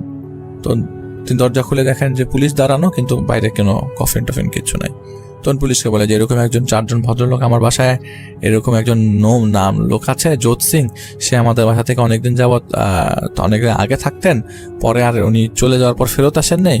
তো আমার কাছে মনে হলো যে ওনার নামটা আমি জানি, আমাদের সবাই বলেছে, আমি এখানে রিসেন্টলি জয়েন করেছি, তো আজকে এরকম 4জন লোক এসে একটা কফিন রেখে গেল যেখানে আমি জোত সিং নাম লেখা দেখেছি। পুলিশ অনেক ইনভেস্টিগেশন করার জন্য হাতে ছোট ছোট নোটস নিয়ে লেখে পুলিশ এখান থেকে চলে যায়। আসলে পুলিশের কিছু করার নাই, এরকম কোনো রিপোর্ট আসলে পুলিশের কাছে পৌঁছায় নাই যে সামওয়ান ইজ মিসিং বা কেউ নাই। কিন্তু একটা জিনিস দেখা গেছে যে যাই ঘটছিল না কেন সেই মুহূর্তে, সেটা একমাত্র প্রত্যক্ষ করছিল কামলি, আর কেউ করছিল না। সবাই এসে তার কাছ থেকে শুনছে যে এরকম জিনিস তিনি পেয়েছেন, কিন্তু এটা এরকম ভাবে কেউ দেখে নাই বা কেউ ফিল করে নাই। তো সবাই যখন বাসায় আসে তখন বলে যে কামলি এরকম বলে যে এরকম পুলিশ আসছে, সবাই এসে দেখে পুলিশ বাসায়। তো পুলিশ প্রায় 2 ঘন্টা 2.5 ঘন্টা থাকার পরে সবকিছু নোট ডাউন করে নিয়ে যায়, কিন্তু ওইটাই তো পুলিশের কাছে তো কোনো রিপোর্ট আসে নাই যে এরকম নামে কেউ মিসিং বা কিছু। আর এতদিনেও কোনো আত্মীয় স্বজনদের মধ্যে কেউ আসে নাই, হয়তোবা তার অ্যাড্রেসই কেউ জানতো না। কিন্তু হারপ্রীতকে অনেকভাবেই বলা হয় যে তুমি একটু খুঁজে দেখো যে তুমি কি জোত সিং এর কাউকে খুঁজে পাও কিনা, তুমি একটু দেখো। তো হারপ্রীতের কানেকশন অনুযায়ী আসলে হারপ্রীত তো ওকে এরকম ভাবে চেনে না, আর এখানে বহু শিখ ফ্যামিলির লোকজন আছে, যা সবার কাছে তো যাওয়া সম্ভব না, আর কে কোথায় থাকে সেটাও খুঁজে বের করা সম্ভব না। তো জোত সিং প্রায় এরকম 2 বছরের উপরে হয় ও আসেনি। এবং একদিন এই কামলি থাকা অবস্থায় একদিন হঠাৎ করে স্টোর রুমের মধ্যে রঙের কিছু কৌটা ছিল। তো এখানে তো সবাই সবার নিজেদের কাজ নিজেরাই করে। তো রঙের একটা কাজ ছিল, সেই রঙের কাজটা করতে যে ওরা কামলি আসলে সবাই কামলি আসলে রঙের কোটাটা খোঁজার জন্য স্টোর রুমটা খোলে। তো স্টোর রুম খোলার পরে এখানে অনেক বড় একটা প্যাকেট এরকম র্যাপটাপ অবস্থায় পায়। তো কামলির মাথার মধ্যে স্ট্রাইক করে, ওদের সবাইকে, ওই দিন সবাই বন্ধ ছিল, সবাইকে যে বলে যে আসলে ধর রং বের করতে যে স্টোর রুমের মধ্যে যেই জোত সিং এর ব্যাপারে লোকজন খুঁজতে আসলো, প্লাস জোত সিং এর নামে একটা কফিন দেখলাম আমি। জোত সিং এর ব্যাপারে তো খুঁজতে গেলে তার লাগেজ তোমরা খুঁজে দেখতে পারো, অ্যাড্রেসটা সেখানে থাকতে পারে। এই জিনিসটা ওই সময় আসলে কারো মাথায় আসেনি। সবাই বলতো হ্যাঁ তাই তো। তো সবাই ওর লাগেজ খুললো, প্যাকেট খুললো, র্যাপটা বসা, অনেক কাগজপত্র খুঁজে বের করার পরে কয়েকটা অ্যাড্রেস পেলো। সেখানে ইন্ডিয়ার, ভারতের পাঞ্জাবের কোনো একটা জায়গার অ্যাড্রেস আছে, সেখানে একটা ফোন নাম্বার আছে। সেই ফোন নাম্বারে প্রায় 5-7 দিন ট্রাই করা হলো, কিন্তু ফোন কেউ পিক করে না। রিং বাজে কিন্তু পিক করে না। মোবাইল ফোন তো আর ওই সময় ছিল না। তো ল্যান্ডলাইন থেকে পাশের মোবাইল ফোনের টেলিফোন বুথ থেকে কয়েকবার ফোন করা হয়েছে, কিন্তু ফোন কেউ ধরে না। তো যেহেতু ধরছে না, সেহেতু আসলে কোনো ওয়ে ছিল না। অনেক কাগজের মধ্যে একটা কাগজ ছিল যেখানে একটা অ্যাড্রেস দেওয়া ছিল, লন্ডনের বার্কিং এলাকার কোনো একটা অ্যাড্রেস দেওয়া ছিল। সেই জায়গায় যেই লোকটা ছিল, সেই লোকটার নাম হচ্ছে রবীন্দ্র সিং, এরকম একটা নাম ছিল সেই অ্যাড্রেসে। তো ওই অ্যাড্রেসে ওদের একদিন যেদিন ছুটি ছিল, প্রায় 1-2 সপ্তাহ পর ছুটি থাকার পরে হারপ্রীতকে নিয়ে কামলি, হারপ্রীত এবং নূর আঙ্কেল এরকম 3 জন মিলে ওই অ্যাড্রেসে তারা যায়। ওদের লাগেজগুলো সাথে করে নিয়ে, সব নেয় নাই কারণ এর অনেক ভারী, তো অনেক কিছু ছিল। তো একটা ব্যাগ নিয়ে যায় সাথে, যাতে বলতে পারে যে জোত সিং এর আত্মীয় বা কিছু একটা। তো ওই অ্যাড্রেসে যাওয়ার পর ওখানে রবীন্দ্র সিং নামে কাউকে খুঁজে পাওয়া যায় না। এবং কামলিও মোটামুটি, ওরা সবাই হতাশ হয়ে যায়। আসলে জোত সিংকে নূর আঙ্কেল লাস্টবার দেখেছিল বাসার বাইরে, এরপরে একটা মানুষ দেখা গেল, এরপরে জোত সিং এর একটা লাশ রেখে গেল 4 জন মানুষ। এটা যেহেতু কামলির কাছ থেকে শোনা, আর কামলি তো জোত সিংকে আগে কখনো চিনতো না, তো সবার মধ্যে একটা কৌতূহল সৃষ্টি হয়ে যায় যে আমরা বের করব জোত সিং কোথায় আছে, সেটা আমরা বের করব। সবার মধ্যে একটা চ্যালেঞ্জ চলে আসে। ওই লাগেজের মধ্যে থেকে একটা ব্যাগের ছোট্ট পকেটে একটা ছবি, ছোট্ট একটা পাসপোর্ট সাইজের ছবি, সেই ছবিটা একটা মানি ব্যাগের মধ্যে পাওয়া যায়। একটা মানি ব্যাগ পাওয়া যায়, সেই মানি ব্যাগের মধ্যে একটা ছবি পাওয়া যায়। কামলি সেটা পায় এবং কামলি দেখে বলে, আমি তো কখনো জোত সিংকে চিনি না, দেখো আমার সাথে কি মিরাকেল ঘটলো। সবার সাথে বলে যে এখন কি মিরাকেল ঘটলো, আমি জোত সিং নামে কাউকে চিনি না। প্রথম দিন আমি যে লোকটাকে দেখেছিলাম এই বাসায় এসেছিল, বলেছে জোত সিং কোথায়, সেই লোকটার চেহারা এই চেহারার সাথে মিলে, তার মানে আমি জোত সিংকে দেখেছি। এবং যে লাশের কফিনটা রেখে গেল, সেখানে 4 জন মানুষ ছিল। প্রথম সামনের দিকে যে মানুষটা, আমি দরজা খোলার পর সামনাসামনি যে মানুষটা দেখেছি, সেই মানুষটা ছিল এই মানুষটা। তাহলে জোত সিং যে ছিল সে তো এখানেই আসছে, 2বার এখানেই আসলো, তার উধাও হয়ে গেল কিভাবে? তারা কিভাবে উধাও হলো? কোনো একটা সমস্যা হয়েছে জোত সিং এর সাথে। এরপরে তারা বিভিন্ন হাসপাতালে খোঁজার চেষ্টা করলো, মর্চুয়ারিতে খোঁজার চেষ্টা করলো, মারা গেছে কিনা বা খোঁজার চেষ্টা করলো, কোনোভাবেই খুঁজে পেল না। এরও 1 বছর পর তখন মোরলেস সবার যাওয়ার পালা, অনেকেই ওই ফ্ল্যাট বাড়ি ছেড়েছে, 2-3 জন ছেড়ে চলে গেছে। কামলিও চলে যাবে এরকম প্ল্যানিং, কামলিও বাসা খুঁজছে, কারণ কামলি তার পরিবারকে নিয়ে আসছে, চলে যাবার পালা। নূর আঙ্কেল বিয়ে করেছে বাংলাদেশে, এর মধ্যে নূর আঙ্কেলও তার স্ত্রীকে নিয়ে আসবে, এরকম প্ল্যানিং চলছে। 3 বছর 3.5 বছর পর আস্তে আস্তে ওই টিমটা ভেঙে যাচ্ছে। ওই টিমটা ভেঙে যাওয়ার আগে যখন চলে যাবে, এমন সময় একদিন হঠাৎ করে বুধবার বিকালবেলার দিকে বাসায়, তখন মানে ওই দিন হয়তো বা ব্যাংক হলিডে বা কোনো একটা কারণে কোনো রেস্টুরেন্ট বা কিছু সবকিছু বন্ধ ছিল, কোনো একটা ব্যাংক হলিডে বা কারণে ওই দিন বিকালের দিকে দরজা নক করে কেউ একজন। দরজা নক করার পরে বলে যে আমার নাম দলজিৎ সিং, আমি জোত সিং এর আত্মীয় হই। জোত সিং এর ব্যাপারে আপনারা কি কিছু জানেন? ওর মনে হয় কিছু মাল সামান আমাদের আপনাদের বাসায় আছে, সেগুলো নিতে এসছি। তো উপস্থিত সবাই বলে হ্যাঁ আমরা তো বাসার সবাই তো জানি। ইভেন ওই বাসায় যে বাড়িওয়ালা ভাড়া দিয়েছিল, ইন্ডিয়ান বাড়িওয়ালা, সেই বাড়িওয়ালা পর্যন্ত জোত সিং এর ব্যাপারে জানে যে ওরা খুঁজছে, এরকম একজন মানুষ খুঁজছে। আমি জোত সিং এর ব্যাপারে আসছিলাম, ওর কিছু মাল সামানা ছিল, ওগুলো নিতে আসছি। তো কৌতূহল বশত ওনাকে ভেতরে ঢোকানো হয়, ওনাকে যে আপ্যায়ন করানো, এগুলো অবাক হয়ে যায়। বলছে যে আসলে সত্যি কথা বলতে আপনারা জোত সিং এর জন্য যেটা করেছেন সেটা তো মানে অভাবনীয়, আমি কোনো চিন্তা করি না, এতদিন যাবৎ আপনারা খুঁজছেন। আর রবীন্দ্র সিং হচ্ছে আমার আপন চাচাতো ভাই, ও আগে বার্কিংয়ে থাকতো, ওখান থেকে মুভ করে ও ম্যানচেস্টার চলে গেছে, তো আসলে ও তো এখানে থাকে না। আর জোত সিং তো মারা গেছে প্রায় 3 বছর হয়, ও একটা অ্যাক্সিডেন্টে মারা যায়।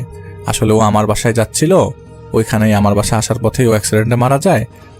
তো নূর আঙ্কেল তখন বলে যে ও মারা যায় এটা কখন? বলে ও মারা যায় আসলে সকালের দিকে। তো আমার বাসায় আসার পরে, আমার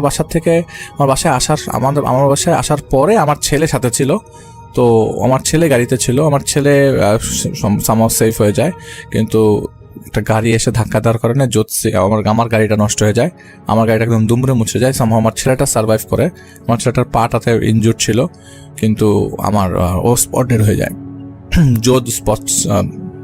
স্পট ডেড হয়ে যায়। তো ওকে আমরা পরবর্তী সময় আবার প্রায় 15-20 দিন অপেক্ষা করার পরে আমরা ওকে মানে ইন্ডিয়াতে পাঠিয়ে দিয়েছি। তো আমরা আসলে ওর অ্যাড্রেসটা খুঁজে পাচ্ছিলাম না, অনেক কষ্টে খুঁজে পেয়েছি। আমাকে মানে ইন্ডিয়াতে যে কাগজে লেখা ছিল সেই কাগজ সাজালে খুঁজে পাওয়া যাচ্ছিল না ওর মানে এই লন্ডনের অ্যাড্রেসটা কোনটা। তো আমরা তো আসলাম, জানি না ওর কি জিনিসপত্রগুলো এখনো আছে কিনা। আমরা তো অনেকদিন পরে খুঁজে পেয়েছি আসলে, টু বি অনেস্ট, অনেকদিন পরে খুঁজে পাওয়া। তো অনেকক্ষণ কথাবার্তা বলার পরে যে হ্যাঁ ওর জিনিসপত্র আছে, ওর জিনিসপত্র আমরা সামলে রেখেছিলাম।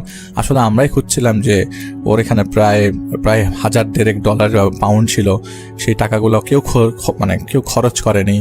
সবাই মানে মানুষগুলো সবাই ভালো অ্যাটিটিউড শো করেছে, যেখানে চাইলে তো যে কেউ টাকাগুলো নিয়ে নিতে পারতো, এতদিন যাবত আসে না। তারপরও ওই স্টোরুমে জিনিসগুলো ছিল, টাকা পাউন্ডগুলো ছিল। তো ও যখন ওগুলো ফেরত দেয় তখন ওই লোকটা খুব কেঁদে ওঠে, দলজিৎ সিং খুব কেঁদে ওঠে, বলে যে আসলে মানুষের মানে উপরের তালার লীলা খেলা কি যে আপনারা দেখেছেন পর্যন্ত এখানে। বলে নূর আঙ্কেল বলে আমি ওকে রাতের বেলা কাজ করে আসার সময় আমি দেখেছি, যেদিন আপনি বলছেন মারা গেছে সেদিন আমি রাতের বেলা কাজ করে আসা দেখেছি, এবং আমরা এখনো পর্যন্ত ওকে ভুলতে পারি না যে ও যে নাই, ও চলে গেছে বা মারা গেছে, এটা তো আমরা জানতাম না, আমরা আজকে জানলাম আপনার কাছ থেকে। এটা আমাদের জন্য একটা শকিং। এবং মাঝখান দিয়ে আমাদের কামলি নামে ও আমাদের বাসায় যে থাকে রুমমেট আছে, সে পর্যন্ত দেখেছে। তো কামলি তখন বলে যে আমি আরেকটা কথা আপনাদেরকে বলতে ভুলে গেছি, আমি আসলে স্বপ্নেও দেখেছিলাম, যখন জানতে পারলাম ছবিটা দেখে বললাম যে এটা জোত সিং, তখন ওই লোক যখন আমার কাছে এসেছিল আমি স্বপ্নে পর্যন্ত দেখেছি যে উনি আমার কাছে এসে আমার সামনে খুব অবাক দৃষ্টিতে দাঁড়িয়ে তাকে আমার দিকে তাকাচ্ছে এবং বলছে যে জোত সিং কোথায়। কিন্তু এটা আমি একবারই দেখেছিলাম। তো এটা এগুলি হচ্ছে জিনিসপত্র সবাই দিয়ে দেয় এবং কামলিও একটা সময় সবাই ছাড়াছন্ন হয়ে যায়, সবাই ছন্ন ছাড়া হয়ে যায়। বাসা থেকে যারা ছিল ওই মুহূর্তে তারা সবাই আলাদা আলাদা করে একটা সময় বিভিন্ন জায়গায় কেটে পড়ে। ওইটা নূর আঙ্কেলের আসলে নিজের দেখা না, কিন্তু নিজের শোনা এবং ওই মুহূর্তে থাকা। ওই যে সেও তো নূর আঙ্কেল সাহেব নিজেও তো দেখেছিলেন যে ওই জায়গায় ওকে রাত্রেবেলা খেতে, কিন্তু ওই দিনই তো সে আসলে টু বি অনেস্ট ওই দিনই তো সে মারা গেছে, বা একদিন এদিক সেদিকে হেরফের হতে পারে, কিন্তু ওই দিন তো সে তাকে দেখেছিল। তো এইটা ছিল নূর আঙ্কেল সাহেবের ঘটনা এবং আঙ্কেলকে অনেক অনেক ধন্যবাদ যে তিনি আমাদেরকে আপন মনে করে একটি ঘটনা পাঠিয়েছেন। হ্যালো লিসেনার্স, আশা করি ঘটনাগুলো আপনাদের ভালো লেগেছে। আমি চেষ্টা করেছি বাছাই করে ঘটনাগুলো আপনাদের মাঝে শেয়ার করার। আমি প্রতিদিনই ঘটনাগুলো বাছাই করে আপনাদের মাঝে একটি করে এপিসোড শেয়ার করার চেষ্টা করি। যদি আমার ঘটনাগুলো একটু ভালো লাগে তাহলে অবশ্যই এই চ্যানেলটি সাবস্ক্রাইব করবেন। আর আপনারা কোথা থেকে এই ঘটনাগুলো শুনতেছেন, যদি আপনাদের ঠিকানাগুলো জানান তাহলে আমি অনেক কৃতজ্ঞ হব। তাহলে আমি বুঝতে পারবো যে আপনারা কোথা থেকে শুনতেছেন। এছাড়াও আপনাদের মাঝে যদি কোনো ঘটনা থেকে থাকে তাহলে অবশ্যই আমাদের ইমেলে দেওয়া ঠিকানায় ঘটনাটা পাঠাবেন। তাহলে নেক্সট এপিসোডে আপনার সেই ঘটনাটা আমরা রাসেল ভাইয়ের মাধ্যমে অথবা আমরা নিজেরা পড়ে শোনাবো। তো ভালো থাকবেন, সুস্থ থাকবেন, এই প্রত্যাশায় আজকের মতো বিদায় নিচ্ছি। আল্লাহ হাফেজ।